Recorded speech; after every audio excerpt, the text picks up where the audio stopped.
तुझी सेवा करीन मनोभावे माझे मन गोविंदे रंगले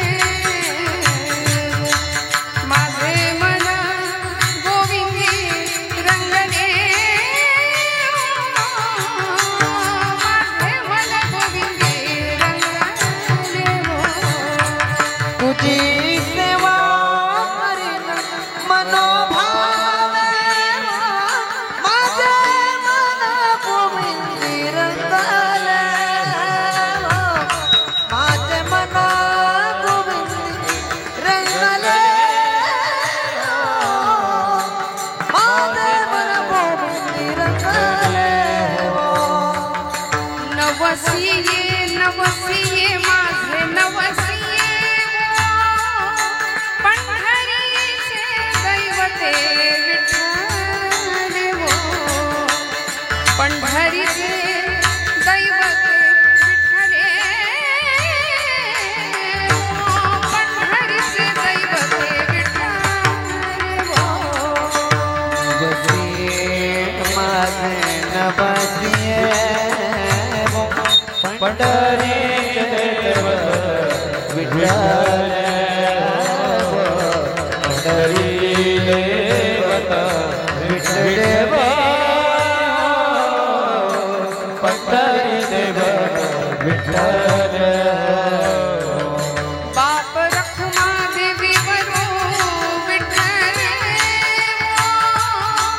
चित्त चैतन्य सोरून नेगेवो चित्त चैतन्य सोरून नेगेवो चित्त चैतन्य सोरून नेगेवो बापर कुमारी विठ्ठले हो चित्त चैतन्य चोरीने हो चित्त चैतन्य चोरूने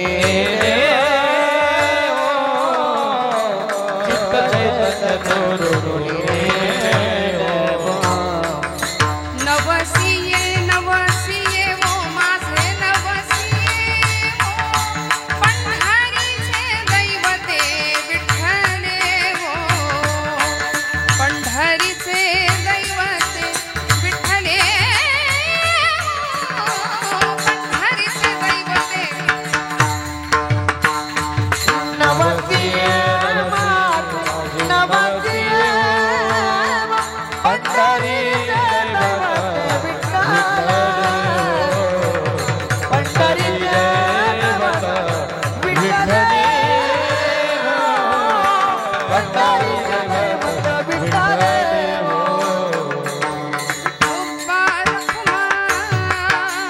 विठोबार कुमार विठोबार कुमार विठोबार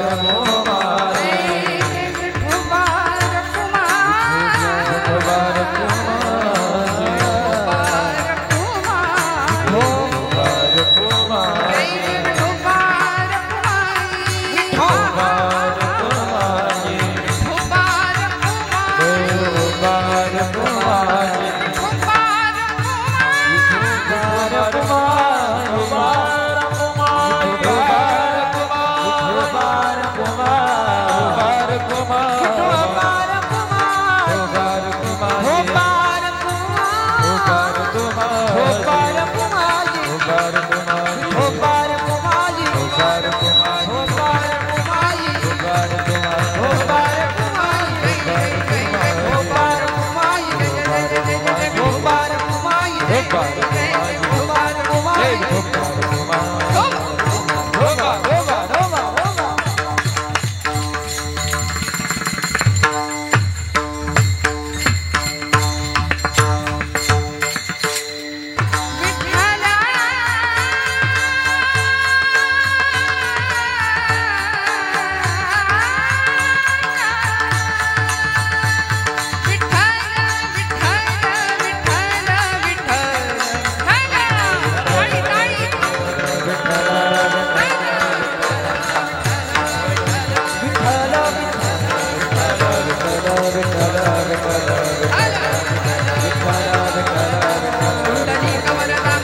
तुझी सेवा करीन मनोभावे वो कृपया न बोलता पुढे सांग. माझे मन गोविंदी रंगले वो नवसिये नवसिये माझे नवसिये वो बोलू नका. पंढरीचे दैवते विठ्ठल पुरुष मंडळी बाप रखुमादेवी वरू विठ्ठले चित्त चैतन्य चोरून नेले वो नवसिये नवसिये माझे नवसिये वो पंढरीचे दैवते विठ्ठले वो घ्यावी घ्यावी माझी सेवा दीन दुर्बळाची देवा दीन दुर्बळाची देवा दीन दुर्बळाची देवा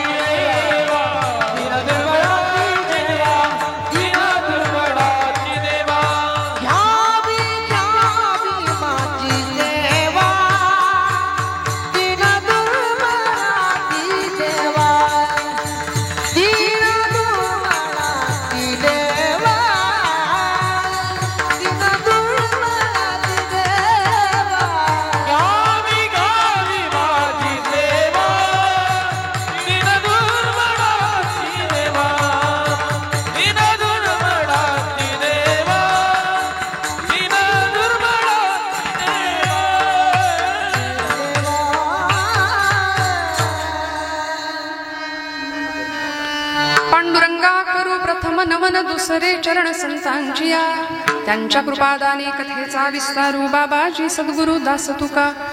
ओम नमो ज्ञानेश्वरा करुणा करा दयाळा तुमचा अनुग्रह लाधलो पावन झालो चराचरी. मस्तक हे पायावरी या वारकरी संतांच्या ब्रह्मानंदं परमसुखदं केवलं ज्ञानमूर्तिं द्वन्द्वातीतं गगनसदृशं तत्त्वमस्यादिलक्ष्यम् एकं नित्यं विमलमचलं सर्वधी साक्षीभूतं भावातीतं त्रिगुणरहितं सद्गुरुं तं नमामि. योऽन्तः प्रविश्य मम वाचमिमां प्रसुप्तां सञ्जीवयत्यखिलशक्तिधरस्वधाम्नाम् अन्यांश्च हस्तचरणश्रवणत्वगादीन् प्राणान्नमो भगवते पुरुषाय तुभ्यं समचरण सरोजं सान्द्रनीलाम्बुदाभं जघननिहितपाणिं मण्डनं मण्डनानां तरुणतुलसीमाला कन्हरं कञ्जनेत्रं सदयधवलहासं विठ्ठलं चिन्तयामि. रंगा येई वो ये रंगा येई वो ये रंगा येई वो ये रंगा येई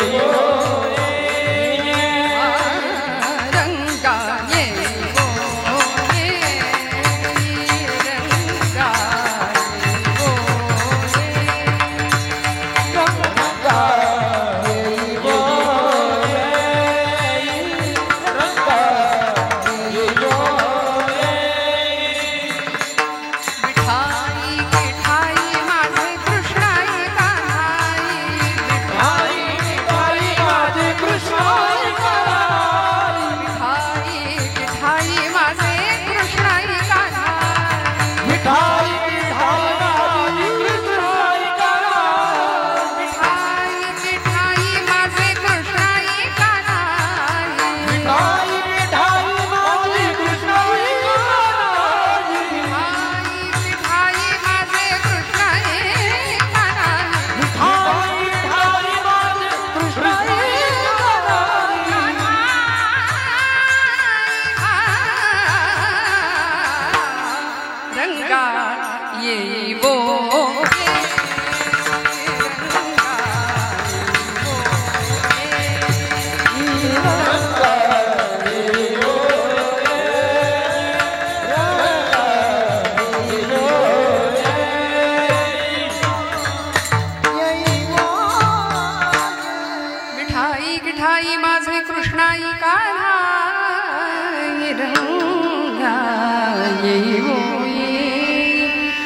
कर जोडून या पायी ठेवी तसे माथा, तुका विनवी पंढरीनाथा, रंगी ओढवावी रंगकथा, पुरवी मनोरथा माय बापा, आपदामपहर्तारं दातारं सर्वसंपदां, लोकाभिरामं श्रीरामं भूयो भूयो नमाम्यहं, मनोजवं मारुततुल्यवेगं, जितेन्द्रियं बुद्धिमतां वरिष्ठं, वातात्मजं वानरयूथमुख्यं, श्रीरामदूतं शरणं प्रपद्ये। प्रभो तुम्ही महेशाची या मूर्ती, मी दुबळा अर्चितसे भक्ती, बोल जरी ही गंगावती, तरी स्वीकाराल की विठ्ठल।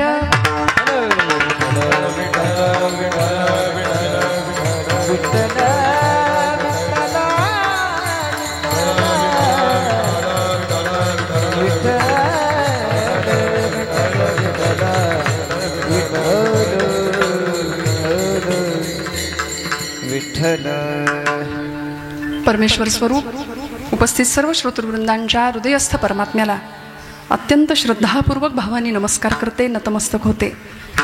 श्रवणाच्या मिसे बैसावे येवोनी, साम्राज्य भुवनी सुख नांदे, अशा जीवनाचं सर्वांगीण परिपूर्ण कल्याण करणारं अध्यात्माचं चिंतन कीर्तनाच्या माध्यमातून घडावं, या अतिशय परिशुद्ध आणि अतिशय उदात्त हेतूनी आपण सर्व मंडळी या उत्सवामध्ये, या सोहळ्यामध्ये आणि या अखंड हरिनाम सप्ताहामध्ये सहभागी आहात। माझ्या परम भाग्याने आजची सप्तम दिवसाची सेवा माझ्या वाट्याला आली आहे। सगळ्यात सुरुवातीला परब्रह्म स्वरूपातले सर्व श्रोतृवर्ग, आबालवृद्ध, माझी तरुण भावंड मंडळी, पितृतुल्य मातृतुल्य भगिनीतुल्य सर्वच वर्ग, सगळ्यांच्या चरणारविंदी कृतज्ञतापूर्वक वंदन करते। अतिशय पर्वकाळ पवित्र असा श्रावण मास आणि या श्रावणाच्या निमित्ताने आयोजित केलेला हा अखंड हरिनाम सप्ताह, त्याप्रमाणे शिवलिंग प्राणप्रतिष्ठा महोत्सव, आपल्या सगळ्यांचं प्रेरणास्थान असलेले ब्रह्मलीन सद्गुरू महारू आबा महाराजांच्या पवित्र अशा प्रेरणेने, पवित्र अशा मार्गदर्शनाने हा उत्सव, हा सोहळा चालू होतोय। आणि महाराष्ट्रातल्या नामवंत कीर्तनकारांच्या मांदियाळीत आज आपल्या सगळ्यांची लेक म्हणून, आपल्या सगळ्यांची बहीण म्हणून आज कीर्तनाच्या सेवेला उपस्थित आहे। अतिशय सुंदर, अतिशय पवित्र आणि अतिशय मांगल्यमय वातावरण आहे। आमच्या या सगळ्या सोहळ्याचं नियोजन एक महिला सांभाळते, याचा मला जास्त अभिमान आहे, याचं मला जास्त कौतुक आहे। आमच्या वैष्णवीताई, त्यांच्यासाठी जोरदार टाळ्या वाजवा। सुंदर असं नेतृत्व, सुंदर संयोजन, आयोजन, इतक्या गोड पद्धतीने आपण सगळे एवढ्या मोठ्या संख्येने इथे उपस्थित आहात। 7व्या दिवशीची कीर्तन सेवा उद्या 8वा दिवस आणि परवा उद्या जागर आणि परवा काला असं मिळून हा उत्सव, हा महोत्सव आपण साजरा करतो आहोत। माऊलींची समाधी सोहळा, माऊलींच्या जन्म सोहळा 750 वर्ष पूर्ण होत आहेत आणि या निमित्ताने सबंध महाराष्ट्रभर ज्ञानोबारायांवर, तुकोबारायांवर प्रेम करणारी माणसं आम्ही, आमच्या रक्तामध्ये ज्ञानोबा तुकोबा आहेत। मी नेहमी म्हणते छत्रपती शिवाजी आहेत, छत्रपती संभाजी आहेत, म्हणून आज आनंदाने आपल्या सगळ्यांचं दर्शन घेते। कीर्तन सेवेसाठी, निरूपणासाठी घेतलेला अभंग हा संतश्रेष्ठ कैवल्य साम्राज्य चक्रवर्ती विश्वमाऊली ज्ञानोबाराय यांचा सगळ्यांच्या पाठांतरातला, सगळ्यांच्या परिचित असलेला 3च चरणांचा, खरं तर सेवेची मागणी करणाराच एक प्रकारचा अभंग आहे। विठ्ठल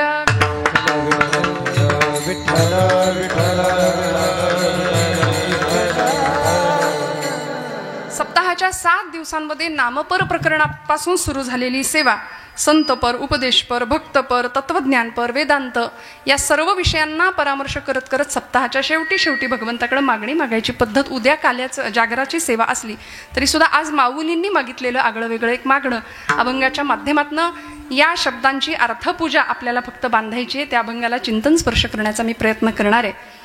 सेवेला आणि निरूपणाला सुरुवात करण्याआधी ज्यांच्या माध्यमातून मी इथे आले, आपल्या सगळ्यांच्या दर्शनाचा योग माझ्या वाट्याला आला, अशी या क्षेत्रातली नामवंत, दिग्गज आणि सर्वतोपरी माझ्यापेक्षा मोठी असलेली मंडळी आपल्या सगळी आजूबाजूला आहेत। किती जणांच्या नावाचा उल्लेख करू असं झालंय, पण तरीसुद्धा ज्यांच्यामुळे आज मी आपल्या सगळ्यांच्या दर्शनाचा योग माझ्या वाट्याला आलाय, वैष्णवीताई तर आहेत, त्यांच्यासाठी आपण कौतुक केलं। सोपं नाही आहे, कीर्तन एक दिवस येऊन करून जाणं सोपं आहे, इथं महाराज कीर्तनकार मंडळी सुद्धा आहेत, पण सगळा आयोजन आणि नियोजनाचा घाट घालणं हे अत्यंत अवघड काम आहे। पण तरीसुद्धा ताईंचं मनापासून अभिनंदन आणि कौतुक। ज्यांच्या माध्यमातून मी आज इथं आले असे आमचे नांदुर्डीकर गुरुजी, मनापासनं ज्यांच्या मुखामध्ये वेद आहे आणि सगळ्यांच्या आदराचं प्रेरणेचं असं ते स्थान, मनापासनं गुरुजींना वंदन करते. त्यांच्या माध्यमातून आज या सप्ताह मंडळामध्ये किंवा आज या सगळ्या कार्यक्रमाचा आनंद तुमच्या सोबतीने मलाही घेता आला. मनापासनं त्यांनाही नमस्कार करते. ज्यांच्या माध्यमातनं किंवा ज्यांच्या बरोबर आज आम्ही स्नेहभोजन किंवा अतिशय सुंदर अशा प्रसादाचा आस्वाद आम्हाला ज्यांनी दिला, असे आमचे हरिभक्तीप्राण बापू मंडळ आणि सबंध मंडळ कुटुंबीय, भाऊ असतील, बापू असतील, सगळेच आमचे नाना भांडुरे असतील, मनापासून सगळ्यांच्या चरणारविंदी कृतज्ञतापूर्वक वंदन करते. गोड संवादिनीची साथ, जातिवंत कलाकार कसा ओळखावा, काय असं आयुष्य घालवलं. मी बाकी काहीच बोलायची गरज नाही, पण काशीकर गुरुजी काळी एक की पांढरी दोन अशा ह्याच्यात चाललेलं, पण पांढरी दोन तर पांढरी दोन चालेल म्हणाले. 12 पट्ट्यात वाजवण्याची जी ताकद आहे ती कुठेही कचरत नाही, काही नाही. अतिशय सुंदर. आणि नाही तर आम्हाला स्केल चेंजर लागते, मग आम्ही ती पळवाट शोधतो. पण इतकं गोड वादन आहे. मनापासून गुरुजींना नमस्कार करते, वंदन करते. आणि या बाजूला बघितलं तर असं वाटलं माझं अख्खं कीर्तन आज ही व्यक्ती खाऊन टाकणार आहे.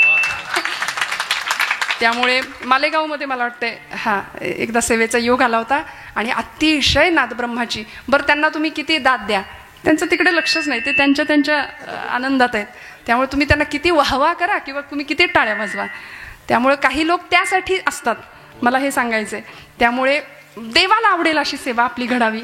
आणि मृदंग या शब्दाचा अर्थच आहे मृत आहे ज्याचे अंग, असा तो मृदंग. का सांगितलं? निर्जीव चामडा आहे. निर्जीव असून सुद्धा जो भजनात दंग आहे असा तो मृदंग आहे.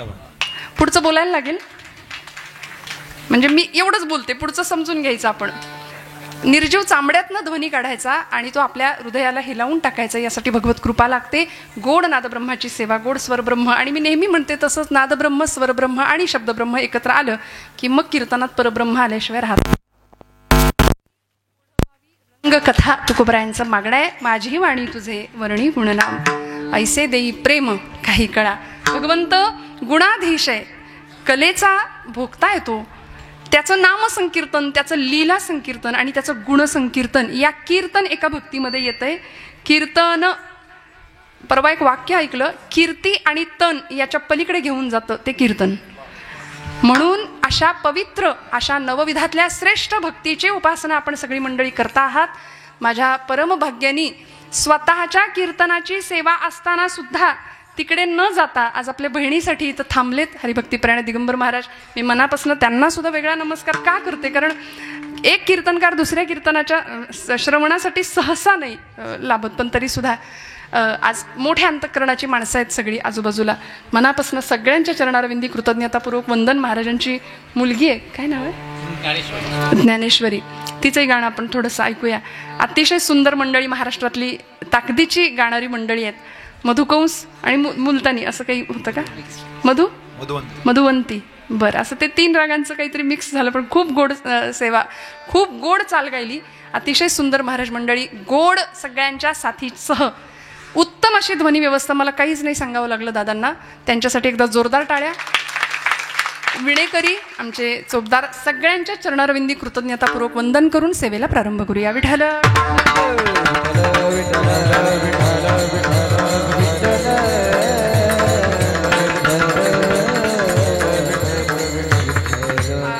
आणि हे असं असतं बघा, जे सगळ्यात मुख्य माणूस आहे, स्वागतोत्सुक म्हणून आपल्या सगळ्यांचे मार्गदर्शक श्री पोपटराव जेजूरकर आणि या मंडळाचे अध्यक्ष आहेत. असं असतं, अध्यक्ष असतील, उपाध्यक्ष असतील, त्यांनी फक्त लोकांच्या अपेक्षा पूर्ण करायच्या, काम करायचं, सेवा करायची फक्त, पण तरी सुद्धा त्यांचा नामोल्लेख करणं गरजेचं आहे. सध्या इथे मला आज कुणीही सांगितलं नाही आमच्या नावाचा उल्लेख करा, आमच्या नावाचा, उलट ते आता नको म्हणतायत, नाही घेतलं तरी चालेल, आम्ही सेवेसाठी आहोत.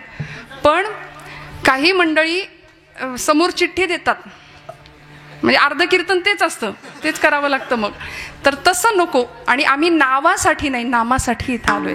त्यामुळे ही जागा पवित्र आहे, हा धर्माचा मंडप आहे आणि ही भूमी इतकी पवित्र आहे. नमस्ते सदा वत्सले मातृभूमे, त्वया हिंदू भूमे सुखम वर्धितोहम, महामंगले पुण्यभूमे त्वदर्थे पतत्वेशकाया नमस्ते नमस्ते. हिंद भूमी आहे, आर्य भूमी आहे आणि इतक्या पवित्र अशा संस्कृतीमध्ये सणांचा, उत्सवांचा, व्रतवैकल्यांचा हा पर्वकाळ आहे. आमच्या महिला वर्गासाठी हा आनंदाचा महिना आहे. आमच्याकडे रक्षाबंधन आता आलंय, काही नाही का, उद्याच परवाच नागपंचमी झाली, काहींकडे मंगळागौर असते. सगळे सोहळे आपण या श्रावणामध्ये आयोजित करतो. भारतीय संस्कृतीप्रती भारतीय सगळा समाज बांधला जातोय त्या सणांनी आणि उत्सवांनी. निसर्गाप्रती कृतज्ञता व्यक्त करण्याचा हा पर्वकाळ आहे. श्रावणधारा बरसतायत आणि या पर्वकाळावर बघता बघता म्हणजे 1, 2 आणि 3रं वर्ष या उत्सवाचं, या महोत्सवाचं आणि ज्ञानेश्वरी पारायणाचं, ही परंपरा 100 वर्ष पुढच्या पिढीने चालवावी अशा सदिच्छा आणि शुभेच्छा या नारदांच्या गादीवरनं देते. 3रं वर्षच नव्हे तर 300 वर्षाची मोठी परंपरा या उत्सवाला लाभावी. आणि हा मारुतीराय दास्य भक्तीचं अत्यंत श्रेष्ठ असं उदाहरण आहे. त्यामुळे भक्ती कशी करायची, सेवा कशी करायची हे सांगण्याकरता आज ज्ञानोबरायांच्या अभंगाचा थोडासा स्पर्श, आपल्या चिंतन स्पर्श करायचा आहे. माऊलींना काय म्हणायचं हे आपण नाही सांगू शकत, कारण ज्ञानोबराय ज्ञानियांचे शिरोमणी आहेत, कैवल्य साम्राज्य चक्रवर्ती आहेत, ज्ञानियांचा राजा असलेले ज्ञानोबराय. विश्वाचं आर्त ज्यांनी स्वतःच्या हृदयात सामावलं, विश्वाचे आर्त माझ्या मनी प्रकाशले, अवघेची झाले देह ब्रह्म, असे ज्ञानोबराय. साच आणि मवाळ मितुले आणि रसाळ शब्द जैसे कल्लोळ अमृताचे म्हणून या भूमीवरती ब्रह्मविद्येचा सुकाळ ज्यांनी केलाय. 12व्या शतकामध्ये नेवाशाच्या मंदिरामध्ये ज्ञानोबरायांचे शब्द घुमले. सच्चिदानंद बाबांनी ते लिहून काढले. बाबांनी लिहून काढले नसते, ज्ञानोबरायांनी शब्द मुखातून काढले नसते तर तुमच्या माझ्या घरात आज ज्ञानेश्वरी आली नसती. पुढच्या काळात संतश्रेष्ठ एकनाथ महाराजांनी प्रतिशुद्ध केली नसती तर तुम्हाला आम्हाला ज्ञानेश्वरी मिळाली नसती. म्हणून आज तुमच्या माझ्या जीवनामध्ये पडणाऱ्या सगळ्या प्रश्नांची सार्थ आणि समर्पक उत्तरं जर कुठं मिळतील तर ती कीर्तनात आणि संत वाङ्मयामध्ये. विठ्ठल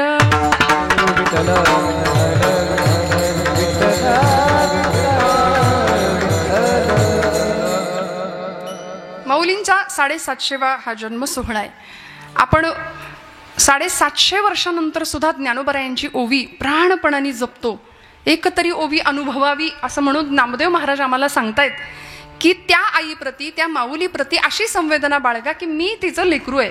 म्हणून असं म्हणतं, जगात ज्याला आई नाही ना त्यांनी माऊलींकडे जायचं, आणि ज्याला बाप नाही, ज्याला पिता नाही त्यांनी तुकोबरायांच्या चरणावर जायचं. ज्ञानोबा तुकोबा आमचे आईबाप आहेत. विश्वाची माय झाली ना ज्ञानोबराय. आणि आज त्यांच्या सबंध वाङ्मयामध्ये मग ज्ञानेश्वरी असेल, जिला आपण भावार्थ दीपिका असं म्हणतो. का हो भावार्थ दीपिका? माऊलींनी भाव जाणलाय, भाव. बरं, गीतेवर फक्त ज्ञानोबांनीच टीका नाही केली, गीतेवर टीका करणारे असंख्य मंडळी आहेत. गीतेवर पंत साहित्यामध्ये वामन पंडित नावाचे एक कवी होऊन गेले, त्यांनी टीका केली आणि गीतेवरच्या टीका भाष्याला नाव दिलं होतं यथार्थ दीपिका. म्हणाले त्या यथार्थ दीपिकेचा आता मुखपृष्ठ सुद्धा कुठं बघायला मिळत नाही, इतकी ती दुर्मिळ आहे. गीतेवरती अजून टीका कोणी केली? विनोबा भावे. त्यांच्या आई म्हणायच्या, विनू मला ती अवघड असलेली भगवद्गीता कळत नाही रे, मला जरा समजून सांग. आणि मग आईसाठी सेवाभावानी विनोबा भावेंनी गीतेवरची टीका लिहिली आणि तिला गीताई नाव दिलं. गीताई माय माझी, मी तिचा बाळ नेणता असं म्हणून गीताई माऊली म्हणाले आणि गीताई नावाने टीका केली. अजून सांगते, या स्वातंत्र्याच्या महोत्सवामध्ये, यज्ञामध्ये, भारतीय स्वातंत्र्यासाठी ज्यांनी खूप मोठं बलिदान दिलं, सरकारचं डोकं ठिकाणावर आहे का असा जळजळीत लेख ज्यांनी लिहिला आणि स्वराज्य हा माझा जन्मसिद्ध हक्क आहे असं म्हणणारे लोकमान्य टिळक. टिळकांनी मंडालेच्या तुरुंगामध्ये गीता रहस्य लिहिलं. पण एवढं सगळं जरी आमच्या आजूबाजूला असलं तरी आज महाराष्ट्र संस्कृतीच्या गाभाऱ्यामध्ये माऊलींची ज्ञानेश्वरीच बसवली. याला कारण माऊलींची भगवद्गीता भावार्थ दीपिका म्हणून ज्ञानेश्वरीच्या रूपाने प्रगट झाली आहे. विठ्ठल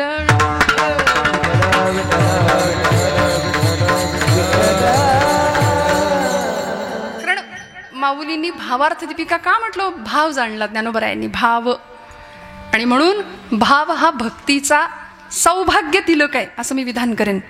भाव नुसती भक्ती अंतःकरणात असून उपयोग नाही, भाव हा भक्तीचा सौभाग्य तिलक आहे. सौभाग्यवती एखादी स्त्री सगळे अलंकार परिधान केलेत पण कपाळाला कुंकू नाही असं जर असेल तर भक्ती भावाशिवाय तशी दिसते.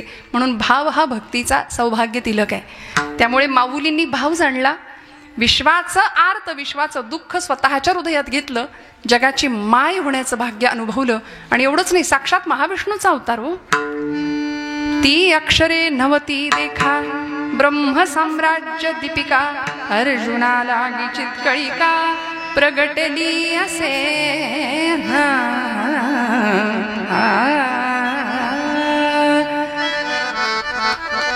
ती अक्षरे अक्षर आहेत कुठं? ती ब्रह्म साम्राज्य दीपिका, एकेका अक्षरात आहे माझा रमाकांत, असं जर महाराज म्हणतात तर ते प्रत्येक अक्षर ब्रह्माशी अनुसंधान साधणार आहे. परतत्वाचा स्पर्श प्रत्येक अक्षराला आहे.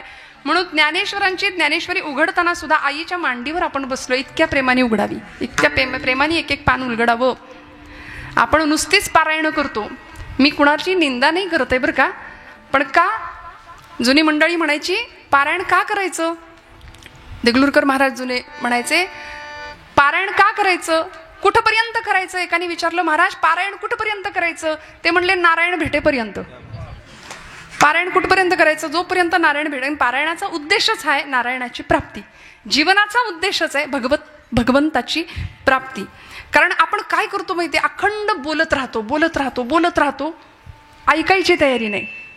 हा, आज कुणी कुणाचं ऐकेन, आमचं भाग्य आहे 2 तास आपण आमचं ऐकताय, आमचं भाग्य. हे आमचं म्हणजे या गादीमुळे आमचं भाग्य आहे. अनादी काळापासून चालत आलेली ही परंपरा नाही, तर कुणी कुणाला विचारत नाही हो.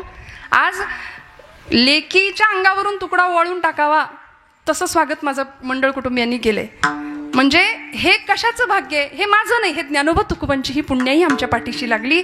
म्हणून आज इतकं प्रेम महाराष्ट्राचं आणि इतकं प्रेम आपल्या सगळ्यांचं मिळतं. हे संतांचे उपकार आहेत आपल्या सगळ्यांच्या वरती. आज आम्ही इथं जमलो बसलो, हे जन्मोजन्मी आम्ही बहुपुण्य केले, तेव्हा या विठ्ठले कृपा केली. एका जन्माचं नाही असं कुणीच समजू नका की मी कीर्तन केलं म्हणजे हे माझ्यासाठी आणि आम्ही कीर्तन ऐकलं, आम्ही कीर्तनात चाल गायली, आम्ही कीर्तनात वाजवलं नाही. तूची श्रोता वक्ता ज्ञानासी अंजन, सर्व होणे जाणे तुझ्या हाती. तुझी या सत्तेने बस, वेद सुद्धा त्याच्या सत्तेने जर बोलतात. श्रुती नेती नेती म्हणती गोविंदुरे. श्रुती म्हणाल्या न इति, तो कसा आहे कळतच नाही. मग त्याचं आम्ही गुणगान गाणारे कोण? आमच्या मुखातनं बोलतोय तो, आमच्या मुखातनं वाजवतोय तो, सगळंच करतोय. तुका म्हणे मज बोलवितो देव, अर्थ भाव गुह्य तोची जाणे. आणि मग काय करते ही कथा? कीर्तन काय करतं? कथा सुख करी, कथा मुक्त करी, कथा सुख करी, कथा मुक्त करी, कथा सुख करी, कथा मुक्त करी, कथा सुख करी, कथा मुक्त करी.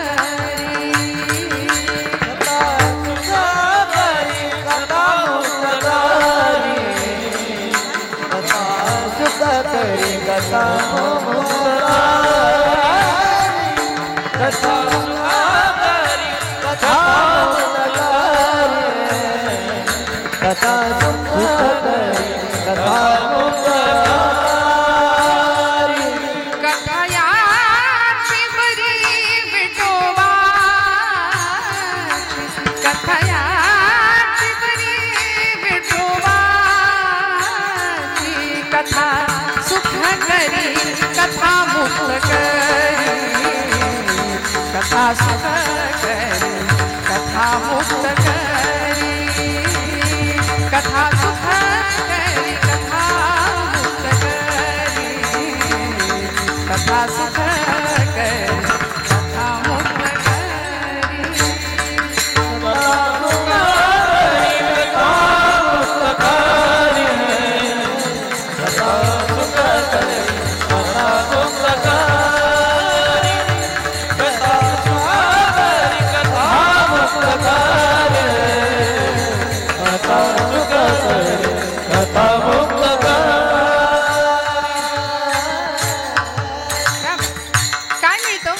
भक्तीतनं सुखाचा अनुभव मिळतो. जगातली सगळी सुख इथं या मंडपात असतात बरं का. आपल्याला वाटतं सगळीकडे सुख आहे, सुख सगळीकडे नाहीये. सुख फक्त कथेत आहे, कीर्तनात आहे. कथा सुख करी, कथा मुक्त करी, कथा याची बरी विठोबाची. तुका म्हणे कथा देवाचेही ध्यान, समाधी लावून उभा असे. देव कीर्तनात येतो, नाचतो, डोलतो, देव कीर्तनात समाधी लावून उभा राहतो, हे संतांचं म्हणणं आहे. मग आम्ही कोण कीर्तन करणार आहे?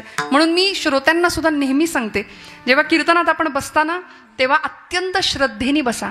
व्यवहारातला सगळा मोठेपणा गुंडाळायचा इथं आल्यानंतर आणि अत्यंत श्रद्धेने कीर्तनाला येऊन बसावं.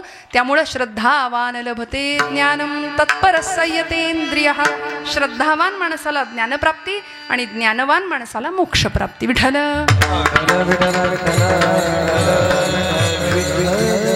मग इथं आल्यानंतर मोक्ष कुठं कधी मिळतो? येथ मनाचा मारू न करिता, इंद्रिया दुःख न देता, येथे मोक्ष असे आयता श्रवणाची माझी. कुठंही जंगलात जायला संतांनी सांगितलं नाही, देहदंडन करायला सांगितलं नाही, काहीच नाही. नका करू म्हणाले. हे ज्ञानोबाराय स्वतः सांगतात. कीर्तनात फक्त येऊन बसलो आपण की येथे मोक्ष असे आयता. सध्या आयतं आपल्याला आवडतं की नाही? सगळं मोक्ष सुद्धा आयता म्हणतायत ज्ञानोबाराय आपल्याला मिळेल. कुठं? कीर्तनामध्ये. होय अंग हरिरूप ही भावना इथं आल्याशिवाय राहणार नाही. म्हणून मी मगाशी म्हटलं, आपण नुसतं बोलतो, मिळवत काही नाही, ऐकत काही नाही. आपण नुसतं चालतो चालतो चालतो पण पोचत कुठंच नाही. सगळे धावतायत बघा. आता जो तो धावतोय, उठल्यापासून रात्री झोपेपर्यंत अखंड धावपळ चालू आहे. प्रत्येकाची अखंड धावपळ चालू आहे. मला काकांचं नाव काय सांगितलं मगाशी? संबेर. हां हां, रामहरी काका. त्यांचंही खूप मोठं योगदान आहे खरं. आता सहज ते दिसले म्हणून आठवलं. कसं असतं, एक एक एक एक ते मध्येच काहीतरी आठवतं आम्हाला. ठरवून काही नसतं ना हो. त्यामुळे आमची काही अशी स्क्रिप्ट आम्ही नाही तयार करत. त्यामुळे काकांनी सुद्धा आज खरं तर त्र्यंबकच्या दर्शनाला भोलेनाथांच्या आज खूप मोठी तयारी माझ्यासाठी त्यांनी केली होती. पण माझ्या भाग्यात खरं तर योग नव्हता. मी त्यांनाही नमस्कार करते. मी सांगत होते, आपण चालतो, नुसतं चालतो चालतो चालतो पण पोहोचत कुठंच नाही. मग काय करायचं? पायानी चालतो, ती नुसता प्रवास होतो. तो पायानी चालल्यानंतर नुसता प्रवास होतो. पण ज्यावेळी आम्ही हृदयाने चालतो ना, तेव्हा ती तीर्थयात्रा होते, तेव्हा ती यात्रा होते. आम्ही बघतो, सगळं बघतो पण डोळ्यांनी बघतो ते फक्त दृश्य असतं आणि हृदयाने बघतो ते दर्शन असतं. मग देव कुठे बघायचा? देव हृदयाच्या डोळ्यांनी बघावा लागेल. डोळियांचा डोळा लेवविला जेणे, लावी आले लेणे स्वानंदाचे. डोळियांचा डोळा दावी आला जेणे. कृपा किती मोठी असते, भगवत कृपा, सद्गुरु कृपा किती मोठी असते.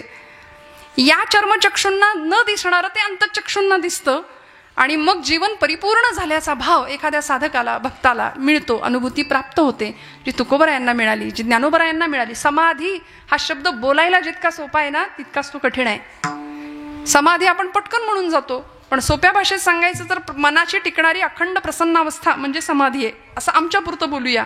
पण ज्ञानोबराय समाधी अवस्थेमध्ये जातात, निर्गुण परमात्म्याचा तत्वबोध घेतात किंवा निर्गुण परमात्म्याशी एकरूप होतात. आणि आम्ही आजपर्यंत संजीवन समाधीच्या गप्पाच मारत बसलो नुसत्या. आम्ही त्या अनुभवापर्यंत जाऊ शकत नाही, कारण संजीवन समाधी घेणारे फक्त ज्ञानोबराय, फक्त ज्ञानोबराय. मग ती समाधी उखडून बघण्याचा सुद्धा अनेकांनी प्रयत्न केला. ज्यांचा भाव कमी पडला त्यांनी ज्ञानोबराय 1 की 2 अशाही चर्चा केल्या. म्हणाले 16 वर्षात एवढं होऊच शकत नाही. मग ज्ञानेश्वरी लिहिणारे ज्ञानोबराय वेगळे, अमृतानुभव लिहिणारे ज्ञानोबराय वेगळे, रेड्यामुखी वेद बोलवणारे ज्ञानोबराय वेगळे आणि ज्ञानेश्वरी लिहिणारे ज्ञानोबराय वेगळे. हे ज्यांच्या बुद्धिमत्तेची मला असं वाटतं मीठ मोहऱ्यांनी दृष्ट काढावी, त्यांचा विचार असा असतो. पण आमचा भाव समृद्ध असेल ना तर आम्हाला कळतं साक्षात ज्ञानोबराय महाविष्णूचा अवतार आहे, कैवल्याचा पुतळा. कैवल्याचा पुतळा प्रगटला भूतळा, कैवल्याचा पुतळा प्रगटला भूतळा, कैवल्याचा पुतळा प्रगटला, कैवल्याचा पुतळा प्रगटला.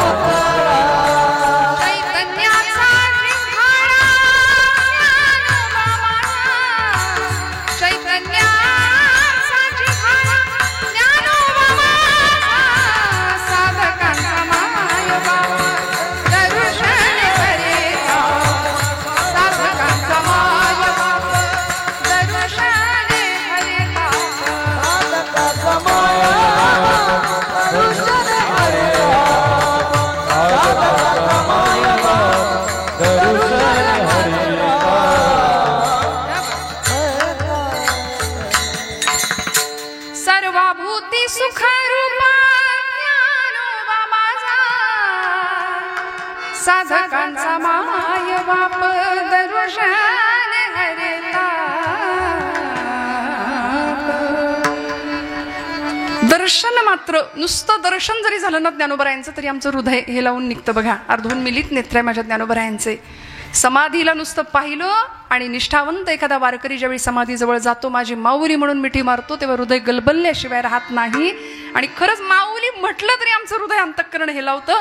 आणि जर हेलावत नसेल, हृदयाला पान्हा फुटत नसेल तर आम्ही माणूस नाही, आम्ही माणूस नाही. कारण एका हरिपाठासाठी, एका ज्ञानेश्वरीसाठी, अमृतानुभवासाठी, चांगदेव पासष्टीसाठी, असंख्य विरहिण्या, असंख्य अभंग, या सगळ्यासाठी 1000 वेळा ज्ञानोबरायांचे पाय पकडले तरी ते कमी ठरणार आहेत. एवढे उपकार आहेत आमच्यावरती ज्ञानोबरायांचे, तुकोबरायांचे. या सबंध वाङ्मयातून, सबंध महाराजांची गाथा असेल, नाथांचं भागवत, समर्थांचं दासबोध, मनोबोध, हरिपाठ, या सगळ्याच वाङ्मयातनं तुम्हाला मला एक सुंदर असं पथप्रदर्शन केलं. कारण अपूर्ण असलेला जीव पूर्णत्वाला कधी जाईल?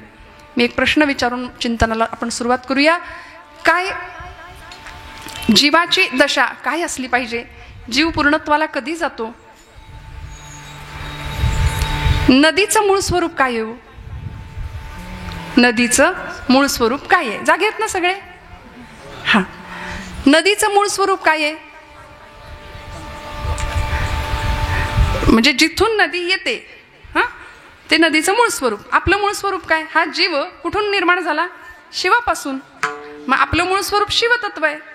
हा, आई वडील हे व्यवहारात आहेत, पण आपण मूळ आपला सगळ्यांचा बाप तो आहे. ऐसा तो समर्थ ब्रह्मांडाचा धनी, तो मोठा आहे, तो जगतचालक आहे, जगाचा बाप आहे, अखिल कोट ब्रह्मांडाचा नायक असं म्हटलंय. अनेकांना प्रश्न पडले होते, शास्त्रज्ञांनी शोध लावले, आकाशामध्ये एकच आकाशगंगा आहे असं एक शास्त्रज्ञांना वाटलं. नंतर शोध लावत गेले तेव्हा असं वाटलं नाही 2 आकाशगंगा आहेत. काहींना वाटलं नाही 3 आहेत, काहींना वाटलं 4 आहेत. अजून शोध लावत गेले आणि त्यांना कळेच ना. म्हणाले असा अनंत आकाशगंगा आहेत, इन्फिनिट, असंख्य आकाशगंगा आहेत. आणि तो जो अनंत शब्द आमच्या तुकोबरायांनी वापरला, अनंत ब्रह्मांडे उदरी हरी हा बालक नंदा घरी. ज्या आकाशगंगा आपण अनंत म्हणतो, आमचं विज्ञान, आमचं भूगोल आम्हाला सांगतं, ती अनंत ब्रह्मांडाचा नायक असलेला तो भगवंत, ती अनंत ब्रह्मांड ज्याच्या उदरात आहे, सहस्त्र शीर्षा सहस्त्राक्ष, असा भगवंत आहे. किती मोठा आहे! अनंत बाहू दरवक्त नेत्रम, विभूती योग सांगतो भगवंतांचा. पश्यामि त्वाम सर्वतोऽनंत रूपम नान्तं न मध्यम न पुनस्तवादिं पश्यामि सर्वेश्वर विश्वरूपम. पश्यामि विश्वेश्वर विश्वरूपम. ज्याला आदी नाही, अंत नाही, मध्य नाही, असा मोठा भगवंत. मग त्याचा शोध लावायचा असेल तर या जीवाला त्या शिवापर्यंत परत एकदा प्रवास करावा लागेल. आणि मग ही जन्म मरणाची येरझार आहे ना, ती संपेल. आम्ही नुसतेच फिरतोय. संसार या शब्दाचा अर्थ ज्ञानोबराय ज्ञानेश्वरी सांगतात, उपजणे आणि निमणे या नाव संसार. उपजणं म्हणजे काय? जन्माला येणं. निमणं म्हणजे जाणं. नुसतंच येतोय, किती वेळा जन्मा यावे, नुसती फजिती करतोय आपणच आपली स्वतःची. त्यामुळे अशी फजिती आपली होऊ नये याकरता संतांना आपली तळमळ वाटली, म्हणून आमच्या जीवनाचा एक सुंदर मार्ग त्यांनी दिला. सुंदर जीवन दिशा दिग्दर्शन केलं. मी म्हटलं नदीचं मूळ स्वरूप काय आहे? आपल्याला आपलं विज्ञान, आपलं भूगोल आपल्याला सांगतं की सूर्याच्या उष्णतेने समुद्राच्या पाण्याची वाफ होते. ती वाफ हलकी असल्या कारणाने वर जाते, हा, आणि हळूहळू त्या वाफेचे ढग तयार होतात. ते ढग थंड प्रदेशामध्ये आले की मग त्यातून पर्जन्यवृष्टी होते. तो पडणारा पाऊस पुढं ओहोळ, हा, डोंगरातून, काड्या कपारींमधून वाहत वाहत वाहत वाहत वाहत वाहत सपाट प्रदेशावर येतो आणि तिची बनते नदी.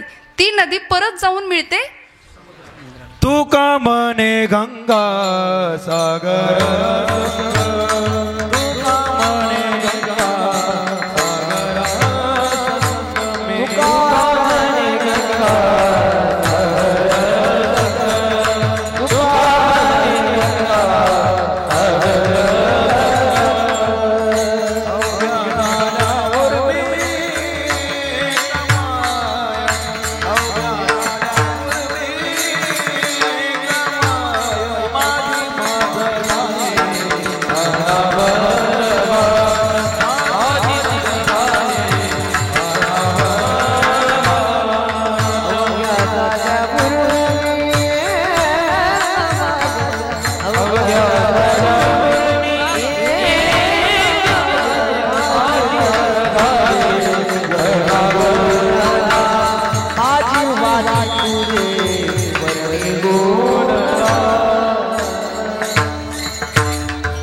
नदी एकमय. एकमय.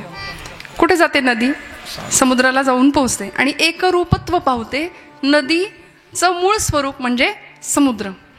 तसं या जीवाचं मूळ स्वरूप आहे ते शिवतत्व. जीव शिव दोनी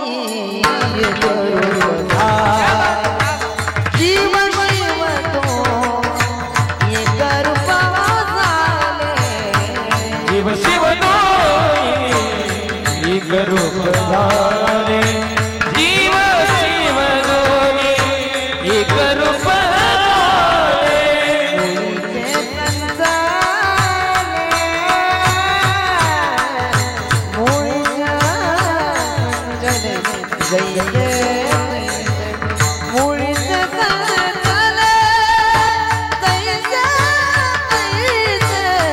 हरिमुखी गाता हरिमुखी गाता हरपली हरिमुखे गाता हरपली चिंता. हरिमुखे गाता हरपली चिंता. हरिमुखी गाता हरपली चिंता. जीवाशिवाचं ऐक्य ज्यावेळी संतांनी अनुभवलं त्यावेळी मी म्हणजेच देव आहे असा अनुभव संतांना प्राप्त झाला. आणि हा अनुभव ज्ञानोबरायांनी घेतला. भूतत्वाशी एकरूप झाले. विठ्ठल विठ्ठल विठ्ठल विठ्ठल विठ्ठल विठ्ठल विठ्ठल विठ्ठल विठ्ठल विठ्ठल विठ्ठल.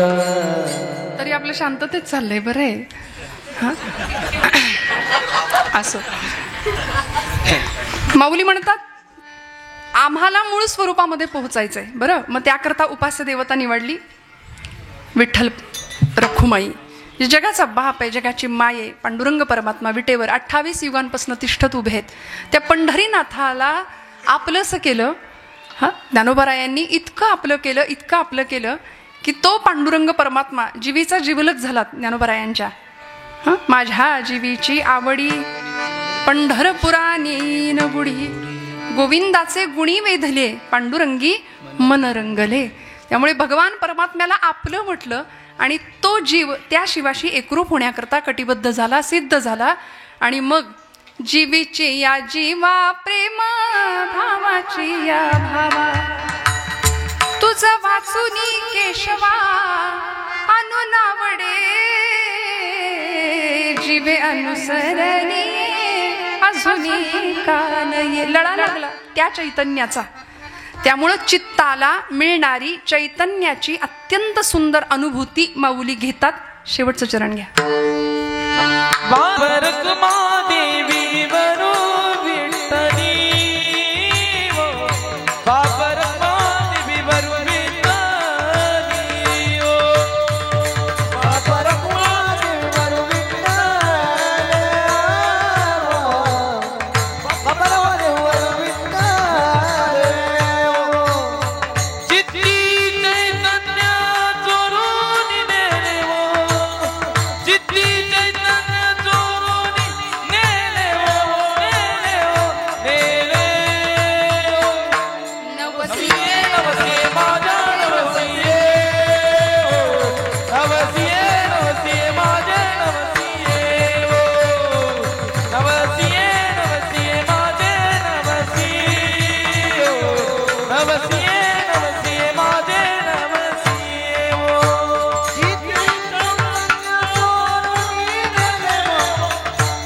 चित्री चैतन्य चोरोनी नेले वो, नेले वो, नेले वो. नवसिये नवसिये माझे नवसिये वो. नवसिये नवसिये माझे नवसिये. नवसिये नवसिये माझे नवसिये. नवसिये नवसिये माझे नवसिये.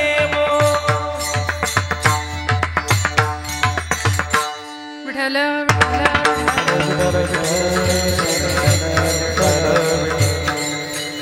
भैरवी घेतली. म्हणजे अनेकांना वाटलं झालं कीर्तन, अजून तर 10:30. मला 12पर्यंतची परवानगी आहे. तुम्ही मला म्हणायचं नाही वाजली की 12 परत. त्यामुळे मला आज पूर्ण परवानगी आहे. पण तरी सुद्धा 12 वाजतील एवढं कीर्तन नाही करणार, काळजी करू नका. पण मला प्रवेश तिकडून दिसला, मला नाही कळलं कसं काय, म्हणून म्हटलं शेवटचं चरण घेऊया.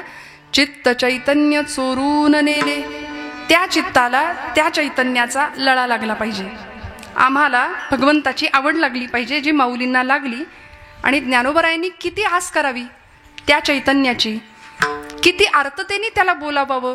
पडिले दूर देशी मज आठवे मानसी, मज आठवे मानसी. नको नको हा वियोग. इतकी आर्तता, इतका विरह भगवंताविषयी आपल्याला वाटतो का? प्रश्नचिन्ह. नाही. आपण आपल्या घरच्यांची वाट बघतो, आपण आपल्या परमप्रिय माणसाची वाट पाहतो, पण देवाची वाट नाही पाहत. माऊलींनी विरहिण्या लिहिल्या. आर्त भगवंताचा विरह सहन नाही झाला, त्या चैतन्याची अनुभूती घेण्याकरता हा जीव तळमळला. आणि मग नको नको हा वियोग, कष्ट होता ते जीवासी. गरुड वाहना गंभीरा, ये गा दातारा. बाप रखुमा देवी वरू, बाप रखुमा देवी वरू. श्री विठ्ठला विठ्ठला श्री विठ्ठला. इतकी वाट बघावी, इतकी वाट बघावी. आणि मग एखाद्या वेळी तो भगवंत असा एखाद्या सुगंधाच्या रूपाने यावा. गोकुळातल्या गोपींना भास व्हायचे तसे. कुणाचे हो? कृष्ण परमात्म्याचे. अचानक एखादा सुगंध यायचा आणि वाटायचं गोकुळात परत कृष्ण आला की काय. मग एखाद्या विरहिणीने, एखाद्या गवळणीने म्हणावं की माझा भगवंत कसा आला. अवचिता परिमळू झुळकला अणुमाळू, अवचिता परिमळू झुळकला अणुमाळू.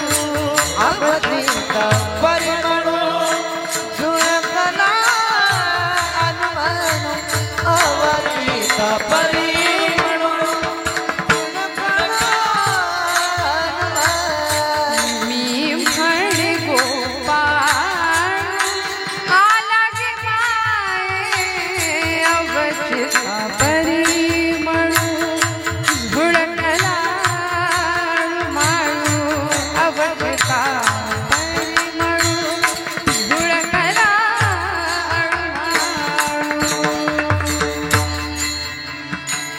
किती भगवंताची आस असावी, आपल्याला तशी आस नसते. आता हे फक्त बोलायला सोपं आहे, पण रामकृष्ण परमहंसांना एकाने विचारलं की देव कधी भेटेल, देवाची वाट कशी बघायला पाहिजे, किंवा देवासाठी किती तळमळ असली पाहिजे आणि देव कशाने प्राप्त होईल. रामकृष्ण परमहंस त्यांच्या शिष्याला घेऊन गेले गंगेच्या काठी पाण्यामध्ये, आणि जवळजवळ गळ्यापर्यंत पाणी यावं इतक्या खोलपर्यंत नेलं. त्याचं डोकं असं घेतलं आणि पाण्यात बुडवलं. शेवटी नाकातोंडात पाणी जाऊन तो त्यांचा शिष्य गुदमरायला लागला, जीव तडफडायला लागला. त्यावेळी म्हणला, ठाकूर मला मारता की काय, मरेन मी. त्यांनी हात सैल केला आणि म्हणाले, श्वासासाठी जितका तडफडलास तितका देवासाठी ज्या दिवशी तडफडशील त्या दिवशी देव भेटेल. विठ्ठल विठ्ठल विठ्ठल विठ्ठल विठ्ठल.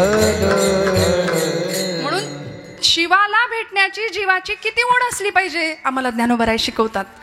आणि म्हणून संजीवन तत्वाचा स्पर्श माऊली घेतात. नामा म्हणे माझा बाप समाधिस्थ, नामा म्हणे माझा बाप, नामा म्हणे आता लोपला दिनकर, बाप ज्ञानेश्वर समाधिस्थ. माऊलींची समाधी ही भल्या भल्यांनी, नामदेव महाराजांनी तर अख्ख्या समाधीचं वर्णन केलंय. सकल संतांनी आज आम्हाला ज्ञानोबरायांचं चरित्र म्हटलं तरी काय ज्ञानोबरायांनी मिळवलं. 16 वर्षाच्या लेकराला जगाने काय दिलं, पण अमृताची संजीवनी उतू घालवली या भूमीमध्ये, या महाराष्ट्र भूमीमध्ये. महाराष्ट्र सारस्वताला इतकं सुंदर मराठी भाषेचं अलौकिक देणं देऊ केलं ज्ञानोबरायांनी. माझा मराठाची बोलू कौतुके परी अमृता तेही पैजा जिंके, ऐसी अक्षरे रसिके मेळवीन. ज्या माय मराठीचा गौरव ज्ञानोबराय करतात 750 वर्षापूर्वी, ती माय मराठी आज आपण माऊलींची ज्ञानेश्वरी तुकोबरायांचा अभंग घेतला की आमचा आऊर अभिमानाने भरून आला पाहिजे. येत नाही ही वेगळी गोष्ट आहे. आमच्या इथल्या नवीन पिढीने संतांचे ग्रंथ हातात घेतले पाहिजेत. मी नेहमी एक विधान करते, जीवन जगण्याची कला शिकण्याकरता कुठेही जायची गरज नाही. सगळ्यात मोठे काउन्सिलर जर कोणी असतील, समुपदेशनाचं काम जर कोणी केलं असेल तर ते आमच्या संतांनी केलंय. सगळ्या प्रश्नांची उत्तरं आमच्या ग्रंथांमध्ये आहेत. किती आर्ततेने त्या भगवंताला बोलवावं आणि हळूच ती एखादी गोपी विरहिणी भगवंतांना पाहण्याकरता जाते. चाचरती चाचरती बाहेरी निघाले आणि अचानक तो दिसला की ठकची मिठेले काय करू अवचिता परिमळू झुळकलाळू माळू. इतका भगवंताचा लळा लागावा आणि मग या चित्ताला त्या चैतन्याचा अनुभव मिळावा. आता आम्ही सगळी सामान्य माणसं आहे. एवढ्या मोठ्या अवघड शब्दामध्ये आम्हाला कसा परमार्थ कळायचा? आम्हाला परमार्थाचा अर्थ कळायला वेळ लागतो, आम्हाला अर्थाचा परमार्थ लगेच कळतो. थोडंसं उलट तेच शब्द आहेत, काय बोलले वेगळं. त्यामुळे आमचा अर्थार्जनासाठी जगणं जास्त चालू आहे, अर्थपूर्ण जगण्याकडे कल कमी आहे. आम्हाला संतांनी अर्थपूर्ण जगायला शिकवलंय. जीवनाचा अर्थ मिळाला पाहिजे, जीवनाची कला आम्हाला सापडली पाहिजे. काही चेहऱ्यांकडे बघितलं तर आपण कपड्याला इस्त्री करतो इथपर्यंत ठीक आहे, माणसं चेहऱ्याला पण इस्त्री करतात. कुणाच्या घेण्यात नाही, कुणाच्या देण्यात नाही, बघायचं नाही, इकडे तिकडे बोलायचं नाही, काहीच कुणाशी घेणं देणं नाही अशी माणसं असतात. चेहरा बघावा तर चेहऱ्यावर कायम बारा वाजलेले. मी इथलं सांगत नाही, इथं सगळ्यांचे छान प्रसन्न चेहरे आहेत. आमचं ठरलंय, म्हणजे आम्ही पुणेकर माणसं आहे, त्यामुळे इकडचं तिकडे सांगू फार तर, पण इथलं इथं नाही सांगायचं. पुण्यातल्या काही गोष्टी इकडे सांगायच्या. माऊलींनी अहो आमच्या पुण्याचा गौरव केलाय. पुण्याची गणना कोण करी, वाटलं काय तुम्हाला? तुम्ही जागेत ना? काय म्हणले ज्ञानोबराय? पुण्याची गणना कोण करी. तसं काही डोक्यात ठेवू नका. माऊलींनी तुमच्या माझ्या पुण्याची गणना कोण करेल जेव्हा आमच्या मुखात हरिनाम असेल असं वर्णन केले हरिपाठामध्ये. त्यामुळे या सबंध वाङ्मयातून माऊलींनी आम्हाला आजचा जो अभंग आपण निरूपणाकरता घेतलाय ना, अभंग 3च चरणांचा जरी असला ना तरी सुद्धा अभंगाचा आवाका अर्थकक्षा खूप मोठी आहे, खूप. ज्ञानोबरायांसारखीच विशाल आहे. विश्व माऊली आहे ना, ज्ञानोबरायांसारखीच विशाल आहे. पण अभंग सोडवता येत नाही. तुम्ही म्हणाल मग काय करताय तुम्ही आता? अभंग सुटूच शकत नाही. मी नेहमी एक विधान करते की अभंग सुटला तेव्हाच म्हणता येतं जेव्हा कीर्तन करता करता देह पडला. अभंग सुटत नाही. माऊलींना काय म्हणायचंय, तुकोबरायांना काय म्हणायचं, आम्ही काय सांगणार अल्पवाणीनी, काय सांगणार शब्दांची बाष्कळ बडबड. पण फक्त आपण त्या चिंतन स्पर्श किंवा त्या अभंगाच्या अर्थाची आपण पूजा बांधायची. म्हणून कीर्तन एकट्याचं नसतं, कीर्तन सगळ्यांनी मिळून करायचं असतं. कीर्तन सगळ्यांचं असतं बरं का. म्हणून कीर्तनामध्ये फक्तच एका कुणाला वर्गाला स्थान नाही. यारे यारे लहान थोर याती भलती नारी नर सगळ्यांचे आहे यथा अधिकार. सगळ्यांनी मिळून कीर्तन करायचं. आणि या महाराष्ट्र भूमीचं संचित असं आहे, महाराष्ट्र संत मांदियाळी मधल्या प्रमुख स्त्री संत मालिकेमध्ये ज्यांचं नाव आहे अशा आमच्या जनाबाई आईसाहेब. कीर्तनातला अधिकार एवढा मोठा होता. आज या काळामध्ये महिलांनी कीर्तन करायचं की नाही यावर चर्चा चालल्यात.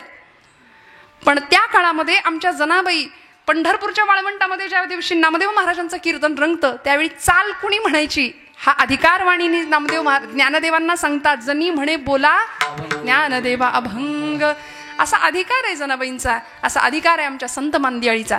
त्यामुळे अशा चित्ताला चैतन्याचा अमृत तत्वाचा जर स्पर्श आमच्या चित्ताला लाभायचा असेल तर भगवंताकडं आम्हाला काय मागावं लागेल? कारण ही अनुभूती देणारा भगवंतच आहे. मग त्याच्याकडे आम्हाला काय मागावं लागेल किंवा एक सबंध अर्थाने मनाची भावना काय असली पाहिजे? अभंगाचं प्रथम चरण. तुझी सेवा करी नमो भावे, तुझी सेवा करी नमो भावे, तुझी सेवा करी नमो भावे, तुझी सेवा करी नमो भावे.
दैवत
वा वा, जोरदार टाळी वाजवा, जोरदार सगळ्यांसाठी.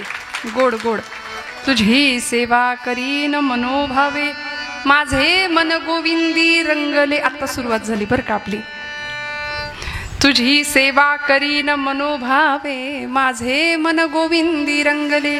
नवसिये माझे नवसिये वो पंढरीचे दैवते विठ्ठले वो.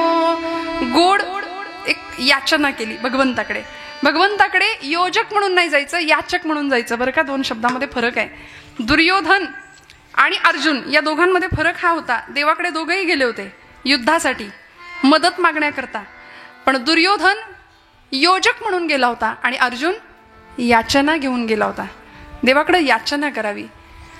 ज्यावेळी दुर्योधनाला भगवंतांनी सांगितलं की मी बाबा दोघांना मदत करणार आहे, पण माझ्या मदतीचे दोन वाटे करणार आहे. एका बाजूला माझं सगळं शस्त्र सैन्य आणि माझी सेना असेल, नारायणी सेना, आणि दुसऱ्या बाजूला मी एकटा उभा असेन. मी हातात शस्त्र धरणार नाही, युद्ध करणार नाही. बोला कुणाला काय पाहिजे. दोघं तयार होते. हा दुर्योधन पक्का होता. तो म्हणाला देवा तुला घेऊन काय करू, तू हातात शस्त्र धरणार नाही, युद्ध करणार नाही, तिथं काही पंगत वाढायची आहे, तू नकोच मला. हे अभक्ताचं लक्षण आहे. देवाकडून आपण मागतो पण देव मागत नाही. आणि संतांनी देवाकडून नाही मागितलं, देव मागितला. दुर्योधन म्हणाला नको तू मला, तुझी सेना दे सगळी. तो सेना घेऊन निघून गेला. आणि अर्जुनाला कुत्सितपणे भगवंत व्यंगात्मक विचारतायत, अर्जुना अरे मी हा असा हातात शस्त्र नाही धरणार, युद्ध नाही करणार, ती सेना सगळा दुर्योधन घेऊन गेला, तू काय करणार मला घेऊन. पण अर्जुनाला माहिती होतं आणि भगवंत चिडवत होते अर्जुनाला, अर्जुना हार निश्चित है तेरी हरदम रहेगा तू उदास. हार निश्चित है तेरी हरदम रहेगा तू उदास. अरे माखन तो दुर्योधन ले गया, केवळ छास बची तेरे पास. घेऊन गेला तो, आता काय करणार काय. पण अर्जुन निष्ठावंत भक्त होता. सेवेचा भाव त्याला माहिती होता. भगवंताला सांगितलं देवा जीत निश्चित है मेरी, जीत निश्चित है मेरी, दास नहीं हो सकता उदास. जीत निश्चित है मेरी, दास नहीं हो सकता उदास. अरे माखन लेकर क्या करूं जब माखन चोर है मेरे पास. काय मिळतं सेवेचं फळ, काय मिळतं. माऊलींनी आम्हाला हा भाव सांगितला. भगवंताच्या चरणावर भाव अर्पण करूया. तुझी सेवा करीन मनोभावे माझे मन गोविंदी रंगले. बस. आणि मग त्याच मनाला छंद सुद्धा लागावा. गोविंद गोविंद गोविंद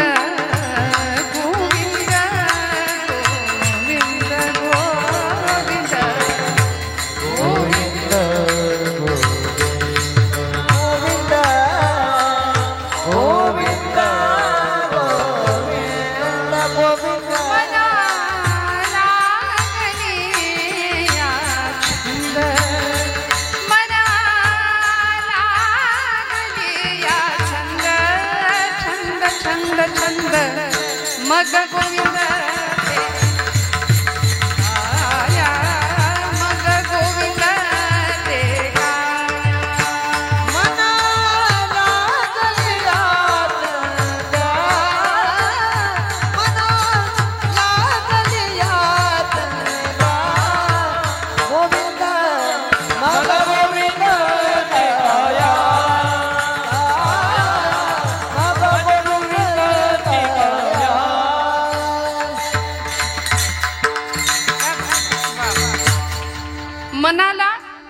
लागावा भगवंताचा, माझ्या मनाला गो छंद. खरंच 12 वाजतील नाही तर मग छंद माझ्या मनाला गो छंद, नित्य गोविंद गोविंद नित्य गोविंद गोविंद माझ्या मनाला गो छंद. गोड भगवंताच्या नामाचा, त्याच्या रूपाचा छंद आम्हाला लागावा आणि भगवंताच्या नामाशी, त्याच्या रूपाशी, त्याच्या चरणांशी आमचं मन एकरूप व्हावं. माझे मन गोविंदी रंगले, रंगून जावं भगवंताच्या रंगामध्ये.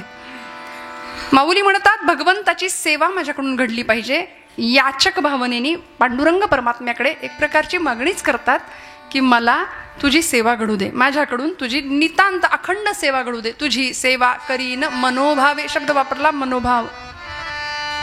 मनावर सगळ्या संतांनी खूप भाष्य केले. मनो हि द्विविधम प्रोक्तम, शुद्धम च शुद्धमेव च, अशुद्धम काम संकल्पम शुद्धम काम विवर्जितम.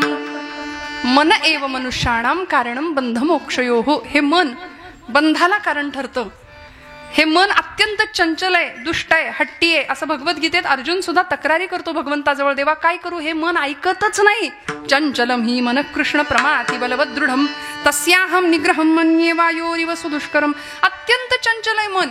बरं, याच मनाच्या शुद्धतेसाठी ज्ञानोबराय भगवद्गीतेचा 12वा अध्याय आम्हाला सांगतात. अथ चित्तम समाधातुम न शक्नोषि मयि स्थिरम, अभ्यास योगेन मामिच्छाप्तुं धनंजय, मय्येव मन आधत्स्व मयि बुद्धिं निवेशय, निवसिष्यसि मय्येव अत ऊर्ध्वं न संशयः. या सगळ्या मनाभोवतीच सगळं फिरवलं भगवंतांनी. मनाची शुद्धी, चित्ताची शुद्धी. त्यामुळं ती शुद्ध, कशामुळे शुद्धता मिळेल, ते मन अत्यंत पवित्रतेने भगवंताच्या चरणाशी जाईल.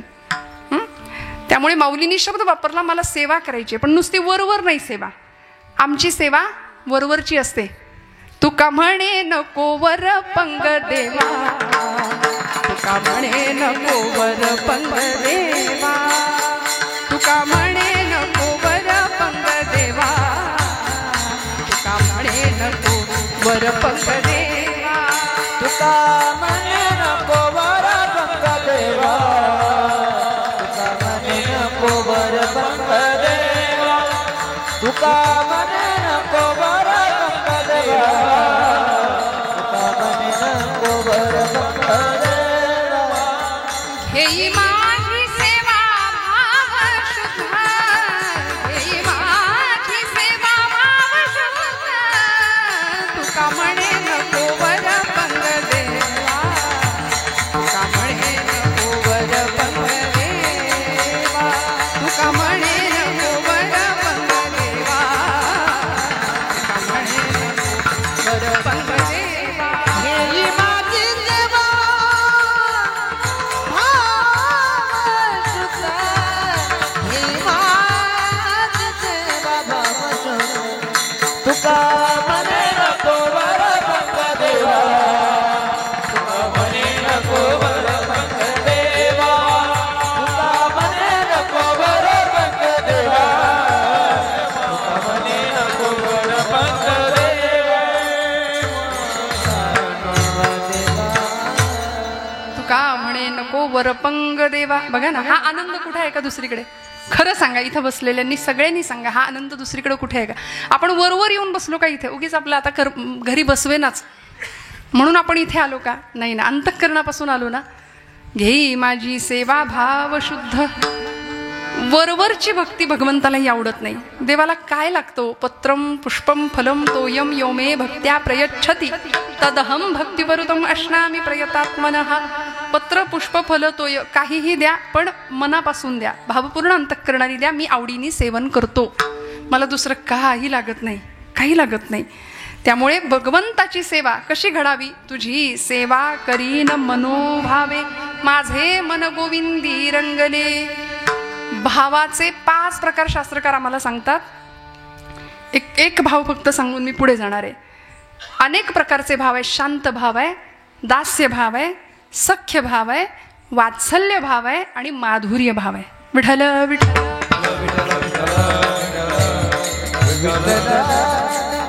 आपण पटपट उदाहरणं बघत बघत पुढे जायचं. आता सगळे जागे राहा. शांत भावाचं उदाहरण, गुरु शिष्यामध्ये शांत भाव असतो. शिष्याचा गुरुप्रती असलेला भाव शांत भाव असला पाहिजे. खूप मला कळतं असं म्हणून गुरुसमोर कधीच नाही बसावं. जो जो जयाचा घेतला गुण तो तो म्या गुरु केला जाणं, म्हणून गुरुस आले थोर पण जग अवघेचे जग सर्वत्र गुरु दिसे. आपण अशा दशेमध्ये असावं. शांत भावाचं हे उदाहरण. सख्य भावाचं उदाहरण काय? आपल्या सगळ्यांना माहिती आहे. भगवंताचा सखा कोण होता? अर्जुन होता. रुजू स्वभावाचा होता, मवाळ स्वभावाचा होता. आणि अर्जुनाचं प्रतिनिधित्व करून तुमच्या माझ्या संभ्रांत असलेल्या सगळ्या समाजाला भगवंतांनी भगवद्गीतेचं ज्ञानामृत पाजलं कुरुक्षेत्रावर. असा अर्जुन हा सख्य भक्तीचं अत्यंत सुंदर उत्तम असं उदाहरण आहे. सख्य भावाचं उदाहरण आहे. शांत भाव, सख्य भाव, दास्य भाव. आपण ज्यांच्या समोर बसले होत आता, जगात असं उदाहरण आहे दास्य भक्तीचं. दास्य भावानी सेवा केली भगवंतांची आमच्या मारुतीरायांनी. रामायणातलं मारुती हे नाव जर काढून टाकलं तर काय उरतं? काही उरत नाही, काही नाही उरत. म्हणून तर मारुतीरायांना भगवंतांनी शेवटचा अनुभव दिला. भक्ताला देवाने अनुभव दिला. चित्त चैतन्य चोरून नेले. काय अभंगाभोवती फिरायचं बघा ना. दास्य भावाचं सर्वोत्तम उदाहरण आहे ज्ञानोबा आमचे मारुतीराय. मारुतीरायांनी रामांची किती सेवा करावी. रामबाण होते मारुतीराय रामांचे. प्रत्येक सेवेला, प्रत्येक कामाला हजर. प्रत्येक कामाला हजर आहेत. जन्म झाल्यापासून राम राम राम राम, श्रीराम जय राम जय जय राम, अखंड नामाचा एवढा उच्चार करावा आणि राम कार्यासाठीच आपलं जीवन समर्पित करावं. दास या शब्दामध्ये काय काय येतं? मने सहित वाचा काया. तुकोबराय म्हणतात अवघे दिले पंढरीराया. देवाला मन द्यायचं, वाणी द्यायची, वाचा द्यायची, काया म्हणजे देह देऊन टाकायचा आणि सगळं देवाच्या कार्यासाठी समर्पित करायचं. म्हणून तर त्याचा प्रसाद म्हणून मारुतीरायांना मिळाला. हा प्रसंग मी बऱ्याचदा सांगितलेला, अनेकांनी ऐकलाही असेल. काय मिळालं? त्याचं फळ म्हणून काय मिळालं? त्या सेवेचं फळ काय मिळालं? ज्यावेळी रामराज्याभिषेकाच्या प्रसंगी मारुतीराय, आता मारुतीरायांचं अधिष्ठान आहे म्हणून सांगते, सगळी वानर सेना म्हणजे लंका दहन झालं, मारुतीरायांनी सगळे पराक्रम केले. एवढंच नाही, रावणाचं आणि रामाचं युद्ध झालं, रावण वध झाला आणि सगळे आता अयोध्येच्या दिशेने माघारी आले, निघून आले. सगळी वानर सेना आली. नळ, नीळ, जांबुवंत, सुग्रीव, अंगद सगळे आले. प्रभू आले, सीतामाई आल्या. आणि आता अभिषेक, रामराज्याभिषेक सोहळा. त्या सोहळ्यामध्ये सगळ्यांना प्रसाद मिळणार होता. सगळेजण आनंदात होते. सगळ्यांना प्रसाद मिळणार होता. लक्ष्मण महाराजांकडे यादी होती. सगळ्यांना खात्री होती यादीमध्ये पहिलं नाव कोणाचं असलं पाहिजे? मारुतीरायांचं नाव पहिलं असलं पाहिजे. जशी आपल्याला खात्री तशी तिथल्या सगळ्यांना खात्री होती दरबारातल्या की मारुतीरायांचं नाव पहिलं असलं पाहिजे. पण लक्ष्मण महाराजांनी यादीत नाव पहिलं वाचलं. राजे सुग्रीव. सुग्रीव महाराज आले, प्रसाद घेतला, नमस्कार केला, निघून गेले. युवराज अंगद. अंगद आले, प्रसाद घेतला, निघून गेले. नळ, नीळ, जांबुवंत सगळी वानर सेना यायला लागली. पण मारुतीरायांचं नावच यादीत दिसेना कुठे. सगळ्यांना चिंता लागली. मारुतीरायांना स्वतःला चिंता लागली. ते असे वर मान करून बघायला लागले. मी इथं आहे, दिसलो नाही का तुम्हाला अजून? फोटोत कशी मान आपण वर करतो, मी दिसलो पाहिजे. तसं भक्ताचा भोळा भाव काय होता मारुतीरायांचा. मी रामाला दिसलो पाहिजे माझ्या. म्हणून देवा मला विसरलात का तुम्ही? अंतःकरणाची भाषा आहे. वाईट वाटलं. पण रामांसमोर असे समोर आले आपण दिसावं म्हणून आणि म्हणले, रामा प्रभू मला दुसरं काही नको, मला प्रसाद नको, पण तुमच्या पायाखालची एखादी चुरगळलेल्या फुलाची पाकळी जरी मला दिली ना तरी ती मला चालेल, पण मला प्रसाद द्या प्रभू. मारुतीरायांचं नाव नाही यादीत. मारुतीरायांच्या नावाचा उच्चार होईना. शेवटी मान खाली घातली आणि मारुतीरायांकडे बघून रामांनी सुद्धा मान खाली घातली. तेव्हा आईसाहेब बोलल्या आणि म्हणाल्या, अहो तो कधीचा तळमळतोय, त्याला द्या प्रसाद. प्रभू जगत चालक, अखिलकोट ब्रह्मांडाचा नायक, मर्यादा पुरुषोत्तम सिंहासनावर बसून प्रभू रामचंद्र आपल्या जानकीला, आईसाहेबांना सांगतायत, सीते माझ्या भक्ताच्या नादी लागू नको. त्याला देण्याकरता माझ्या या हृदया व्यतिरिक्त दुसरं काही नाहीये, काही नाहीये. मी काय देणार त्याला? मी काय देणार? वाह फकीरी क्या है अमीरी, दासी तेरे चरणों की. मी काय देऊ त्याला? आणि मारुतीराय म्हणाले, जशी रामांनी मान खाली घातली. टाळ्या एकदा वाजवा यांच्यासाठी. क्या बात, वा वा.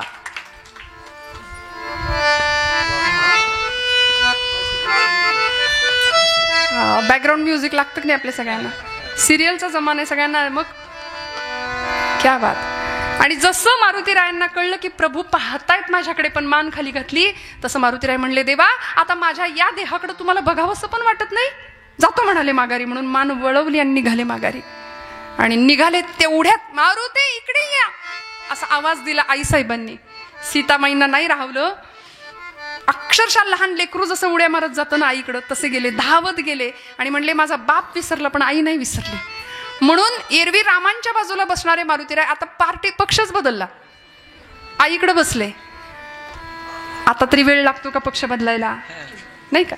पण मारुतीरायांचा भाव वेगळा होता. आईजवळ बसले आणि सीतामाईंनी मारुतीरायांच्या डोक्यावरून असा हात फिरवला. म्हणले, मारुती किती कष्टलास, किती श्रमलास, किती झिजलास रे. तू जर नसतास तर कसं झालं असतं हे सगळं. तू नसतास तर अहिरावण महिरावणाच्या तावडीतनं आम्हाला कुणी सोडवलं असतं. तू नसतास तर समुद्र उल्लंघण्याचं पराक्रमी कार्य कुणी केलं असतं. तू नसतास तर लंकेचं दहन कुणी केलं असतं. तू नसतास तर माझा शोध कुणी घेतला असता. तू नसतास तर प्रभूंची मुद्रिका मला कुणी आणून दिली असती. तू नसतास तर रामायण झालंच नसतं.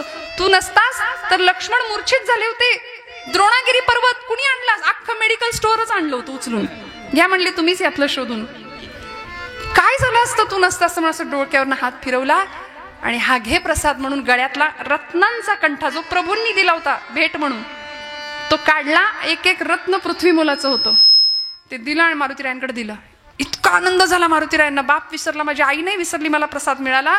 आणि तो कंठा घेऊन नाचत उड्या मारत, कारण त्या प्रत्येक रत्नातनं पुढे राम सीता दिसत होते असंख्य रूपामध्ये. आनंदाच्या भरामध्ये मारुतीराय आले बाहेर आणि काही क्षण गेले, काही क्षण निघून गेले आणि धाडकन आवाज आला. तसा एक पहारेकरी धावत आला. म्हणले, आईसाहेब तुम्ही दिलेला प्रसाद फोडला त्यांनी बाहेर जाऊन. आईसाहेबांनी बोलवून घेतलं.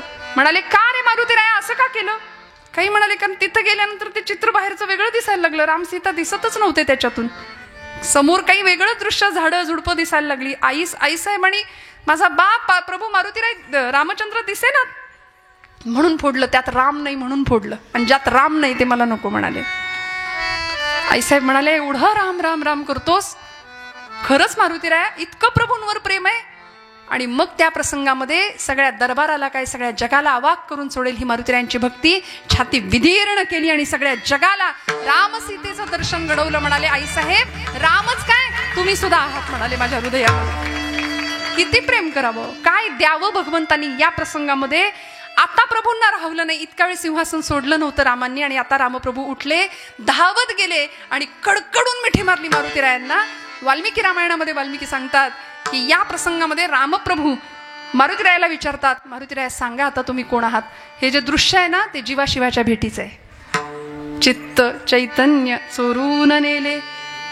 इतकं सुंदर दृश्य. आपण कुणीतरी जुन्या मंडळींनी कधीतरी हा फोटो पाहिला असेल. रामांचं मस्तक मारुतीरायांच्या खांद्यावर आहे आणि मारुतीरायांचं डोकं रामांच्या खांद्यावर आहे. असं मिठीचं त्यांच्या भेटीचं एक दृश्य. अलीकडे ते दिसत नाही, चित्र दुर्मिळ झाले, पण कधीतरी शोधा. खूप सुंदर चित्र.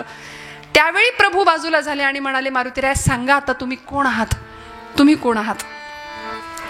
मला माझ्या हृदया व्यतिरिक्त तुला द्यायला दुसरं काही नाही. मी मलाच तुला देऊन टाकतो.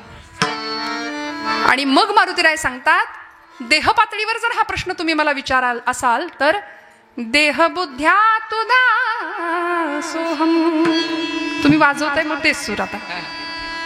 जीव बुद्ध्या त्वदंशकः आत्मबुद्ध्या त्वमेव अहम् इति मे निश्चिता मती. देहबुद्ध्या तो दासोहम. देह पातळीवर मी तुमचा दास आहे. जीवबुद्ध्या त्वदंशकः. जीव पातळीवर मी तुमचाच अंश आहे. आणि आत्मबुद्ध्या त्वमेव अहम. आत्मपातळीवर जर तुम्ही हा प्रश्न मला विचारत असाल तर मी म्हणजे तुम्ही आणि तुम्ही म्हणजे मी. हा अनुभव मिळाला. कशाचं फळ? तुझी सेवा करीन मनोभावे माझे मन गोविंदी रंगले. सेवेचं फळ मिळालं. आणि देवाच्या हृदयात, देवाच्या घरात शिरायचं जर काही दार असेल ना तर ते एकच आहे. ज्ञानोबराय सांगतात, जो द्या ज्ञानाचा कुरुठा तेथ सेवा हा दारवंटा तो स्वाधीन करी सुभाटा ओळगोनी. देवाच्या घरात शिरण्याचं दार जर कुठलं असेल तर सेवेचा दारवंटा माऊली सांगतात. आणि ही सेवा भल्या भल्यांनी केली. देवभक्तांनी केली, देशभक्तांनी केली, धर्मभक्तांनी केली, राष्ट्रभक्तांनी केली.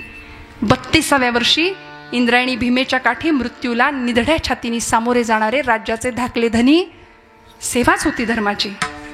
जीवाची प्राणाची पर्वा नाही केली. औरंगजेब 1000 वेळा सांगत होता, राजाजी मेरी बात मानो,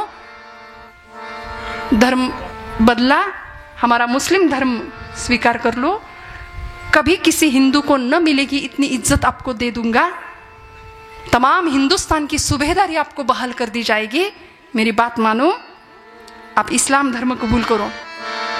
पण संभाजीराजे वाकले नाहीत, झुकले नाहीत. देहाचे इंचावर तुकडे केले, पायापासून डोक्यापर्यंत. वढू-तुळापूरच्या संगमावर रक्ताच्या चिळकांड्या उडाल्या होत्या भीमा इंद्राणीच्या संगमामध्ये, पण नाही, सेवेसाठी या प्राणाची बाजी लावली, सबंध देह समर्पण केला.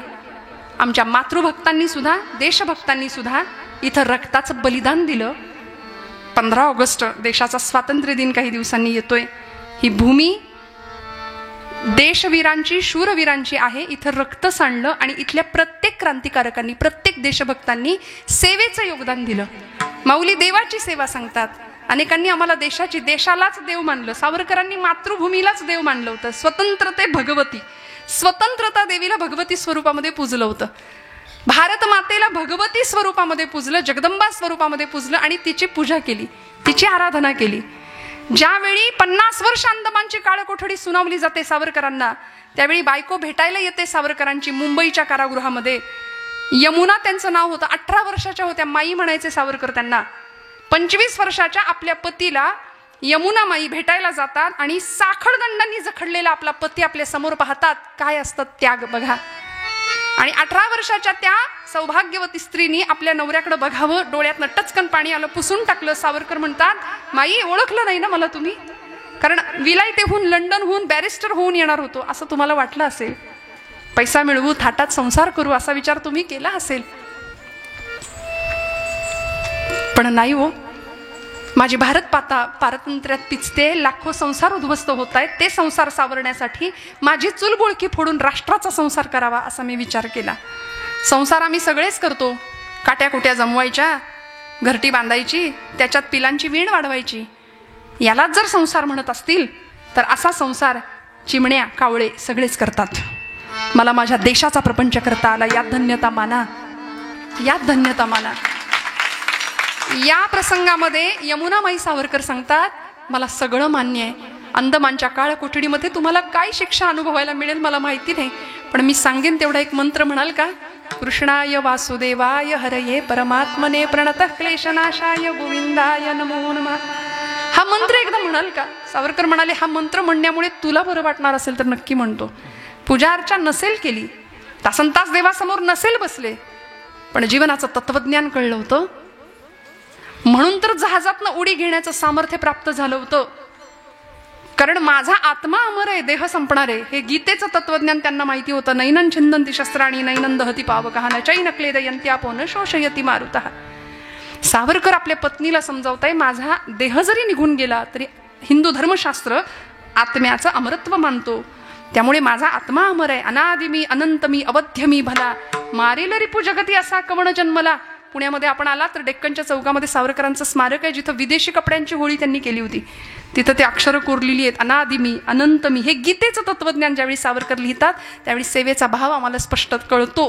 काय मातृभूमीप्रती सेवाभाव असेल, का माऊलींनी हीच सेवा सर्वश्रेष्ठ मानली असेल आणि पांडुरंगाला तीच सेवा मागितली असेल. मी माझ्या देशाची सेवा करणार, मी माझ्या मातृभूमीची सेवा करणार.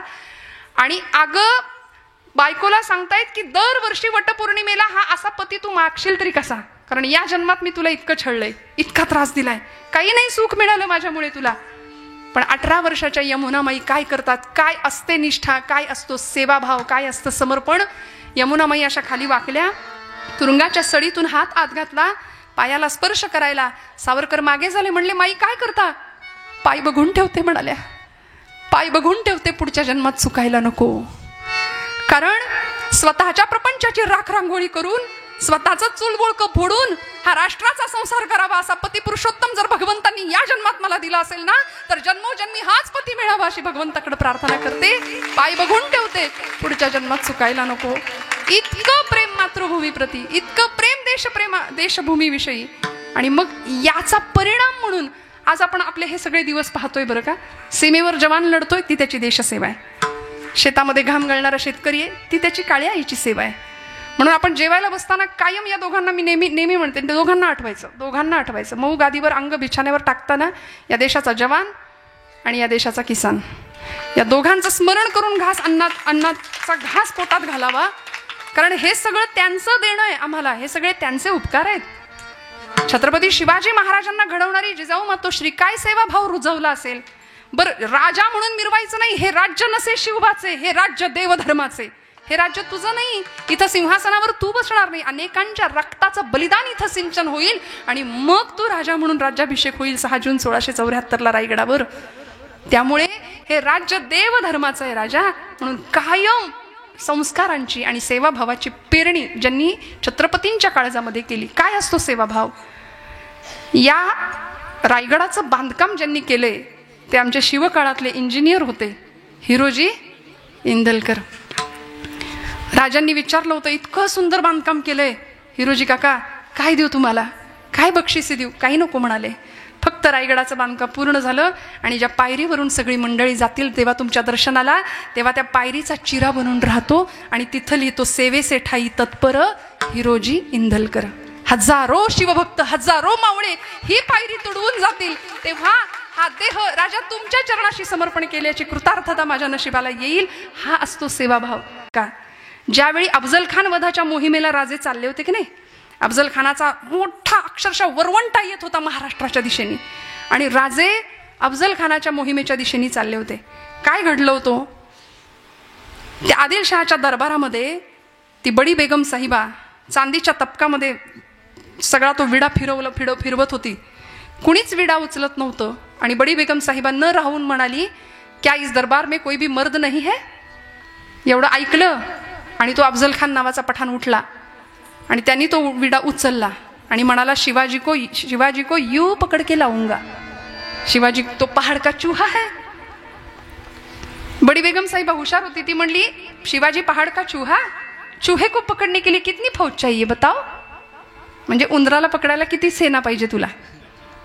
तो म्हणाला, युही कोई 20-22 हजार, 22,000 उंदराला पकडायला. म्हणजे तोही मनातनं घाबरलाच होता. पण झालं काय, पैजेचा विडा उचलून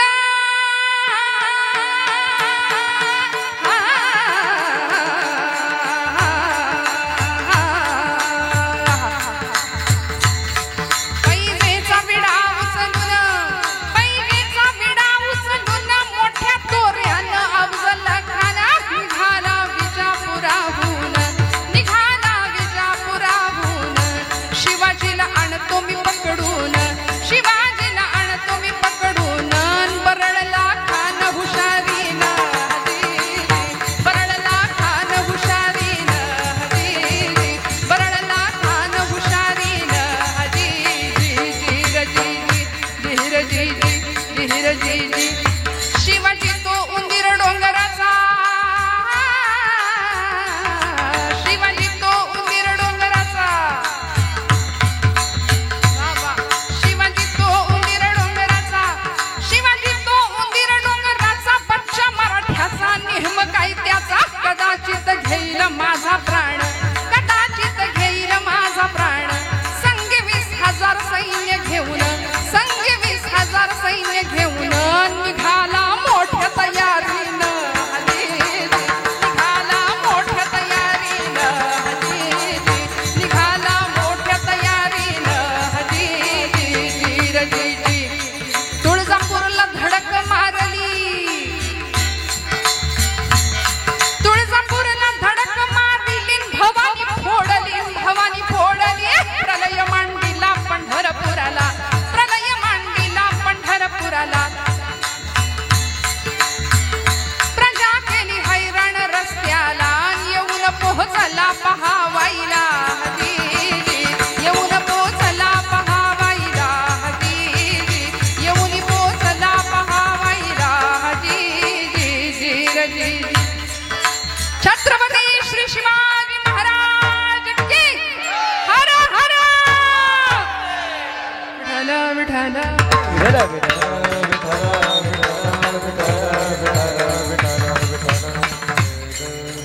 निघाला ना प्रतापगडाच्या दिशेने स्वराज्याच्या दिशेने अफजल खान येत होता. येता येता तुळजापूरची भवानी तिच्यावर घण घातला जगदंबेवरती. पांडुरंगाच्या भक्तांनी पांडुरंगाची मूर्ती चंद्रभागेच्या डोहात लपवून ठेवली म्हणून पांडुरंगा हाताशी नाही लागला. पण अनेक मंदिरांना खणत्या लागल्या, पहारी लागल्या. अनेक देवळांचा, मंदिरांचा, मूर्तींचा विध्वंस करत अफजल खान येत होता. त्याच्या मोहिमेच्या दिशेने अनेक मावळे सज्ज होते राजांच्या बरोबर. राजा, आम्ही लढू, आम्ही सेवा करू स्वराज्याची. जीवाची बाजी लावून सगळे मावळे तयार होते. 65 वर्षाचे कान्होजी काका राजांकडे आले आणि राजांना सांगितलं, राजा हे बघ पत्तूर पाठवले अफजल खानाने आणि त्या पत्रात लिहिलं होतं, कान्होजी काका तुम्ही शिवाजी राजांचे निष्ठावंत मावळे आहात, तुम्ही आम्हाला येऊन मिळा. राजाने दिलं नाही एवढं वतन आणि एवढं सगळं आम्ही तुम्हाला देऊ, तुम्ही आमच्याकडे येऊन आमच्याकडे काम करा. लेकाचा दम देतोय आणि नाही दिलं, नाही आलात तर पुढच्या होणाऱ्या परिणामाला सिद्ध राहा. राजा बघितलं का लेकाचा दम देतोय म्हणले, काय करू? राजे म्हणाले, काका अफजल खान तुम्हाला बोलावतोय, तुम्ही जाऊ शकता. कारण माझ्याकडे शस्त्रसाठा सैन्यसाठा कमी आहे, आपल्याकडे किल्ल्यांची संख्या कमी आहे, मावळे कमी आहेत. अफजल खान फार मोठा वरवंटा घेऊन स्वराज्यावर चालून येतोय. या मोहिमेत कदाचित विजय मिळेल न मिळेल, पराजयाला सामोरं जावेल आणि बुडणाऱ्या जहाजामध्ये आपणहून आपलं बोचकं कोण आणून ठेवेल? तेव्हा तुम्ही हवं ते करा. तो खंडोजी खोपडे गेले ना, उतरावळीच्या जहागीर त्यांना दिली होती, अफजल खानाकडे निघून गेले ते. कान्होजी काका म्हणले, अरे एक खंड्या गेला म्हणून सगळे गेले काय? 6000 पोरं घेऊन आलोय तुझ्या दिमतीला, तू सांगशील त्या मोहिमेवर उभा राहतो. ही असते निष्ठा आणि हा असतो सेवाभाव. कान्होजी काकांनी शिवाजी राजांना समजवावं, राजा मी आलोय तुझ्या बाजूनं लढायला. शिवाजीराजे लहान होते, खूप लहान वय होतं, 22 वर्षाचं वय होतं या अफजल खान मोहिमेच्या वेळी. शिवाजीराजे सांगतात, काका ऐका माझं, तुमचं वतन जाईल, तुमची सगळी जहागिरी निघून जाईल, काही हाताशी राहणार नाही, जायचं असेल तर जाऊ शकता. कान्होजी काका 65 वर्षाचे होते. सेवाभाव काय असतो, काय मिळवायची ही इच्छा नव्हती, निष्काम भक्ती. धावत गेले आतमध्ये, देवघरात पळी पंचपात्र होतं, त्यातलं ते भांडं घेतलं पाण्याचं आणि राजांच्या समोर येऊन उभे राहिले. हातावर एक तुळशीपत्र घेतलं, भांड्यातलं पाणी हातावर ओतलं आणि हातावरचं पाणी तुळशीपत्रासह राजांच्या पायावर, वतन आणि जहागीर हित वाहिली या पायावर. म्हणले, काय करायचं ते कर, आता मी मोहिमेत उभा राहणार. ही सेवा, कडकडून गळा भेट दिली राजांनी कान्होजी काकांना. ही सेवा असते आणि अशी सेवा भगवंता घडू दे की जिथे तुका म्हणे प्राण करा देवासी अर्पण, हा सेवाभाव निर्माण व्हावा. इथं देह जाओ अथवा राहो, पांडुरंगी दृढ भाव. म्हणून माऊली सुंदर शब्द वापरतात अभंगाचं दुसरं चरण. नवसी नवसी माझे नवसी, नवसी नवसी माझे नवसी, नवसी नवसी माझे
विठोबा रखुमाई विठोबा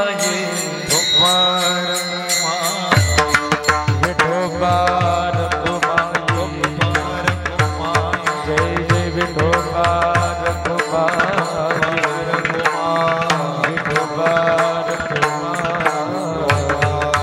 विठोबा हरे विठोबा रखुमाई विठोबा रखुमाई विठोबा रखुमाई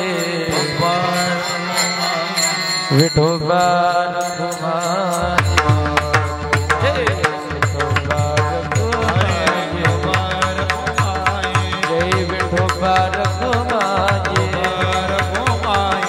जय विठोबा रखुमाई विठोबा रखुमाई विठोबा रखुमाई पेजवर के बसा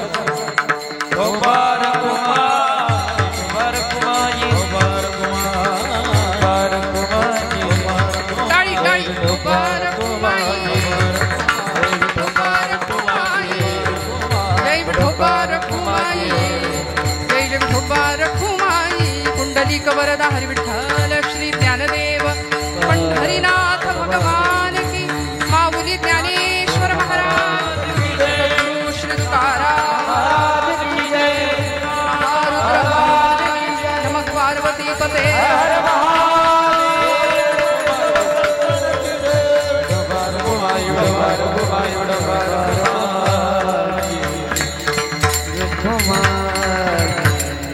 तुझी सेवा करीन मनोभावे माझे मन गोविंदी रंगले नवसिये नवसिये माझे नवसिये वो पंढरीचे दैवते विठ्ठले वो नवसिये नवसिये माझे नवसिये वो पंढरीचे दैवते विठ्ठले. हे फुलांचं वगैरे तुमची हाऊस होती पण माझी 5 मिनिटं त्यात जातील. विठ्ठल विठ्ठल आणि तुम्ही हा जो सगळा सत्कार सोहळा 100 हार कीर्तनकारांच्या गळ्यात असतात पण हे खरं सांगू का हे सगळं हे गादीचं आहे. त्यामुळे मी कीर्तन केलं असा अभिमान सुद्धा आपल्याकडे नको. त्यामुळे आपल्या सगळ्यांचे फक्त आशीर्वाद हवे असतात बस. ज्ञानोबा तुकोबांची सेवा आयुष्यभर शब्दांची सेवा त्यांच्या घडावी एवढीच एक अपेक्षा असते. माऊलींनी सेवा मागितली ना, तुझी सेवा करीन मनोभावे माझे मन गोविंदी रंगले. नवस हा शब्द वापरला. नवसिये नवसिये माझे नवसिये वो. नवस हा शब्द आपल्याला जुना नाहीये, सगळ्यांना माहिती आहे. माहिती आहे ना? तुम्ही करता का नवस? हो म्हणा. करता का? पण फेडता का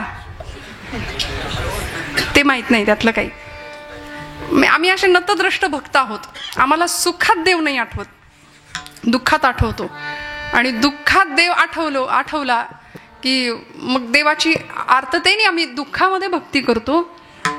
असं आहे, आपल्या सगळ्यांना दोहा माहिती आहे ना, दुःख में सुमिरन सब करे सुख में करे न कोय, जो सुख में सुमिरन करे तो दुःख कहा से होय. त्यामुळे सगळं भगवंताच्या चरणावर अर्पण करण्याची तयारी असावी, भगवत कृपा मिळवण्याची आसक्ती या जीवनाची असावी. आणि देवाकडे जर मागायचंच असेल तर माऊलींनी शब्द वापरलाय नवस. आता कोकण प्रांतामध्ये कौल लावणं वगैरे असे शब्द आहेत. उजवा कौल, डावा कौल इकडं आहे की नाही माहिती नाही. आहे आपल्याकडे 3.5 शक्तिपीठांपैकी एक क्षेत्र आहे इथं जवळ याच जिल्ह्यामध्ये. त्यामुळे बरोबर ना, सप्तशृंगी मातेचं संबंध महाराष्ट्रामध्ये 3.5 शक्तिपीठ. देवीला कौल लावण्याची पद्धत आहे. आणि असाच एक प्रापंचिक गृहस्थ होता, तो देवीकडे गेला सप्तशृंगी मातेकडं. तिच्या गळ्यातले अलंकार पाहिले, उत्सवाचे दिवस, सुशोभित झालेली सगुण पूजा सांगितली आपल्या शास्त्राने. आणि अत्यंत सगुण सुंदर असं तिचं ते देखणं रूप पाहिलं. आणि तिच्या गळ्यातला एक असा सुंदर हार होता, रत्नांचा हार होता. त्या गृहस्थाला अशी इच्छा निर्माण झाली, त्यांनी कौल लावला देवीला. तो म्हणला, देवी तुझ्या गळ्यातला जर हार मला मिळाला तर माझ्या प्रपंचाची सगळी ददात संपून जाईल. म्हणून त्यांनी कौल लावला, तुझ्या उजव्या बाजूचं फूल खाली पडलं तर मी असं समजेन की तुझ्या गळ्यातला हार प्रसाद म्हणून घ्यावा, आणि तुझ्या डाव्या बाजूचं फूल खाली पडलं तर मी असं समजेन तुझ्या गळ्यातला हार काढून घ्यावा. घ्यायचंय हे निश्चित आहे. अहो जाता जाता आम्ही देवाला सुद्धा शेंडी लावणारी माणसं आहोत. आम्ही भक्तीमध्ये सकामतेला जास्त महत्व देतो. संतांनी निष्काम भक्ती केली. काय मिळालं ज्ञानोबा यांना? समाजाची सगळी अवहेलना सहन केली, पण तरी सुद्धा जेखळांची व्यंकटी सांडो हेच मागणं मागितलं विश्वात्मक भगवंताकडं. त्या कडेनी जाणाऱ्या रेड्याला पाहून सगळी ब्रह्मवृंदा म्हणते, अरे ज्ञाना, तो तिकडून रेडा चाललाय ना, त्याचंही नाव ज्ञानाचं आहे. आणा बरं त्याला. सर्वाभूती परमात्म तत्व हे तू सांगतोस, अनुभवाच्या पातळीवर जगतोस का? सर्वाभूती परमात्मा ईश्वर सर्वभूतानां हृदयेषु अर्जुन तिष्ठती, हे सगळं तुला जमतं, तुला माहिती आहे. मग तुझ्यात जे आत्मतत्व आहे ते त्या रेड्यात आहे का? असं ब्रह्मसभेने जेव्हा सांगावं तेव्हा निवृत्तीनाथांच्या आज्ञेनुसार माऊलींनी फक्त डोळ्यांची भाषा ऐकली निवृत्तीनाथांच्या. आणि पुढे जे काही झालं ते महाराष्ट्राला परिचित आहे, मी नव्याने नाही सांगत आहे. त्या रेड्याला बोलवावं, त्या रेड्याच्या पाठीवर त्या मालकाला सांगावं हसुडाचे फटके मारायला, आणि माऊलींच्या पाठीकडे बघावं, रक्ताचे लालबुंद असलेले ओघळ वाहत होते. त्याला होणारी वेदना माझ्या ज्ञानराजांना होत होती. आणि एका क्षणाला तुझ्यात जे आत्मतत्व आहे ते त्या रेड्यात आहे का असं विचारल्याबरोबर निवृत्तीनाथ सांगतात, ज्ञानराजा आता थांबू नका, आता कळू दे जगाला. कारण संतांनी चमत्कार केले ते काही फक्त लोकांचा विश्वास बसावा म्हणून, त्यांना हौस नव्हती चमत्काराची. तोची संत सोशी जगाचे आघात महाराज म्हणतात. माऊलींनी त्या रेड्याच्या मस्तकावर हात ठेवला आणि सांगितलं, म्हण रे बाबा, ओम अग्निमिळे पुरोहितम. त्याच्या मुखातनं वेद उच्चार निघायला लागले, ओम अग्निमिळे पुरोहितम. आणि जसा रेडा बोलायला लागला तसे सगळे म्हणले, थांबवा त्याला, थांबवा. सगळी सभा ज्ञानोबांच्या पायावर जाते. हा कैवल्य साम्राज्य चक्रवर्ती ज्ञानोबा आहे. हे कैवल्याचे मूर्तिमंत पुतळे, सच्चिदानंदाचे मूर्तिमंत पुतळे असलेले तुकोबाराय. या ज्ञानोबा तुकोबांच्या नामाच्या उच्चाराने सुद्धा आमचं जीवन सफल संपूर्ण झाल्याशिवाय राहणार नाही. वेगळा नवस करायची गरज नाही. भगवंताला समर्पण भावनेने त्याची सेवा मागावी, हाच माझा नवस आहे असं माऊली सांगतात. विठ्ठल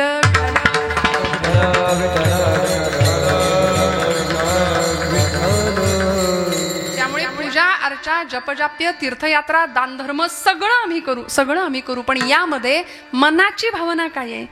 तो मनातला भाव अत्यंतिक शुद्ध, सात्विक, स्वच्छ आणि पवित्र असेल तर निष्ठेने केलेला एक नमस्कार सुद्धा भगवंताला प्रिय ठरतो. त्यामुळे ही सेवा अशी घडावी. नवसिये माझे नवसिये हो पंढरीचे दैवते विठ्ठले. आणि त्या पंढरीच्या पांडुरंगाला माऊली नवस करतात, माऊली मागणं मागतात, कारण ते दैवत अत्यंत प्रिय आहे माऊलींचं. उपास्य दैवत आहे.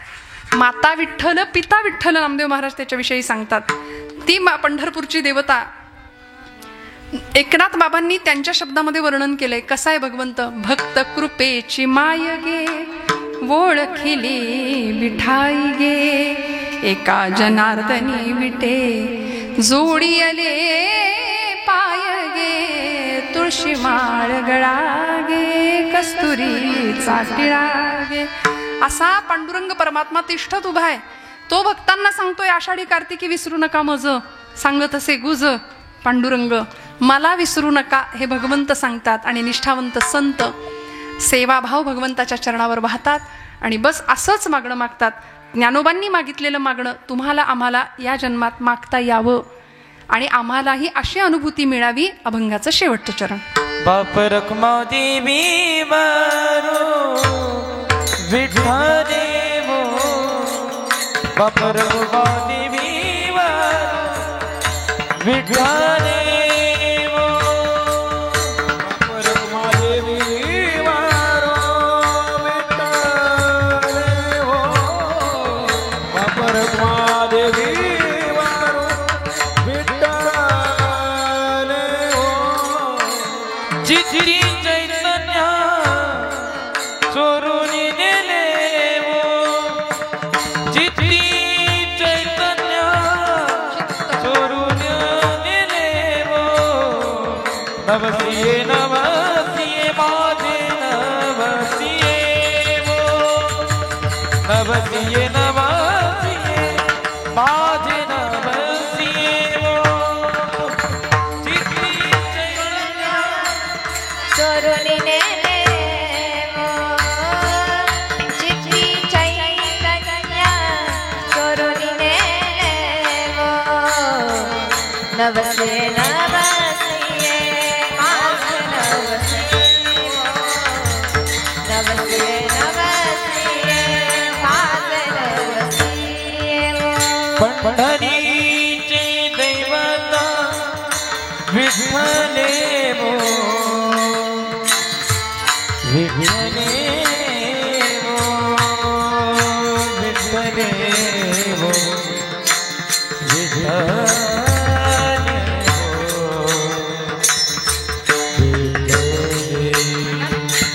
विठ्ठलेवो. पंढरीची दैवता, पंढरीची दैवता विठ्ठलेवो, पंढरीचे दैवता,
पंढरीचे दैवता विठ्ठलेवो.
पंढरीचे दैवते विठ्ठले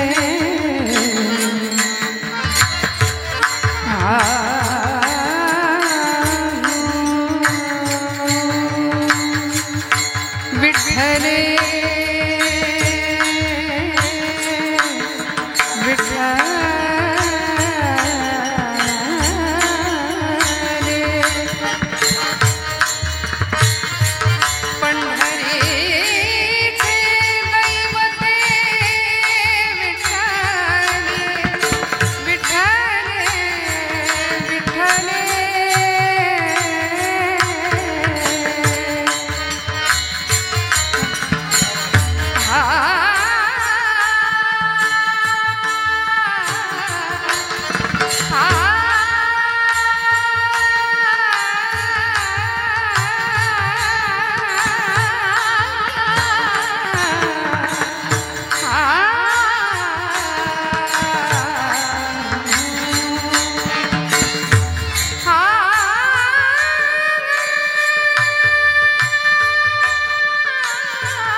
रखुमादिविवरू विठ्ठलेवो चित्त चैतन्य चोरून नेलेवो नवसिये नवसिये माझे नवसिये वो पंढरीचे दैवते विठ्ठलेवो दिर्दिर्दन तन देवतना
उठू नका कुणीच उठू नका झालंय करूया ना अजून 12 वाजेपर्यंत काय हरकत आहे हा उठू नका म्हणजे या टाळ्या दोन्ही अर्थी असतात बरं का, उरकावं म्हणून पण असतात, आम्हाला माहिती आहे.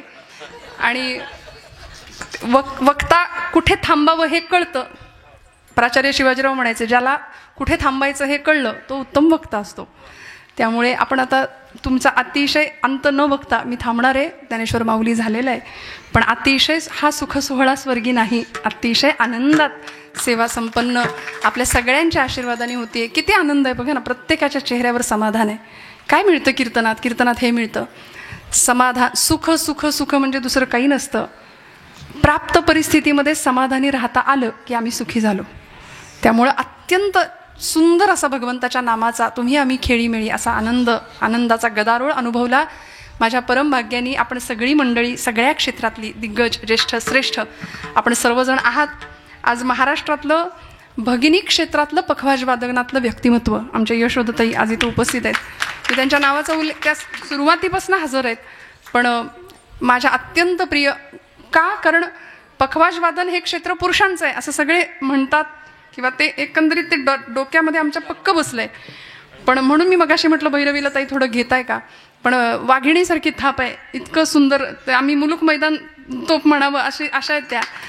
त्यामुळं ती सुद्धा थाप उत्तम आहे, आणि वेळ आली तर ही थाप उत्तमच असेल त्यांची असं मला वाटतं आपलं. बरं का, मी काही पाहिलं नाही पण तरी सुद्धा तशाच त्या आहेत. मनापासनं पटलं ना. सगळी मंडळी अतिशय भावपूर्ण अंतःकरणाने आपण सगळे इथे उपस्थित आहात. सगळ्यांच्या संवेदना उत्तम आहेत. मारुतीरायांची पूर्ण कृपा आपल्या सगळ्यांवर राहावी. कार्यक्रमाचे मंडळाचे अध्यक्ष, उपाध्यक्ष, सर्व कार्यकर्ते, पदाधिकारी सगळ्यांच्या चरणारविंदी कृतज्ञतापूर्वक वंदन. आमच्या वैष्णवीताईंना वंदन करते. सर्व साथीदार सगळ्यांना, गुरुजींना एकदा मनापासून परत एकदा धन्यवाद देते. सर्वांच्या चरणारविंदी कृतज्ञतापूर्वक वंदन करते. माझ्या आवाजाला सांभाळणारी व्यवस्था दिल्याबद्दल. नाहीतर मग 2 तासात 7:30 आहे की काय असं वाटतं आम्हाला, ही 7 नसून. त्यामुळे मनापासून दादा तुमचे सुद्धा आभार. सगळ्यांना कृतज्ञतापूर्वक वंदन. बोलत असताना काही वेडवाकडं गेलं असेल तर मोठ्या अंतकरणाने क्षमा करा. जी सेवा झाली ती भगवंताच्या चरणावर समर्पित करते. सगळ्यांना नमस्कार करून कार्यक्रमाला निरोप घेताना एकदा नामस्मरण करायचं आणि मग जय विठ्ठल करूया. तुकाराम तुकाराम, हात वर. तुकाराम तुकाराम, टाळी टाळी, हात वर. तुकाराम तुकाराम, तुकाराम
महाराज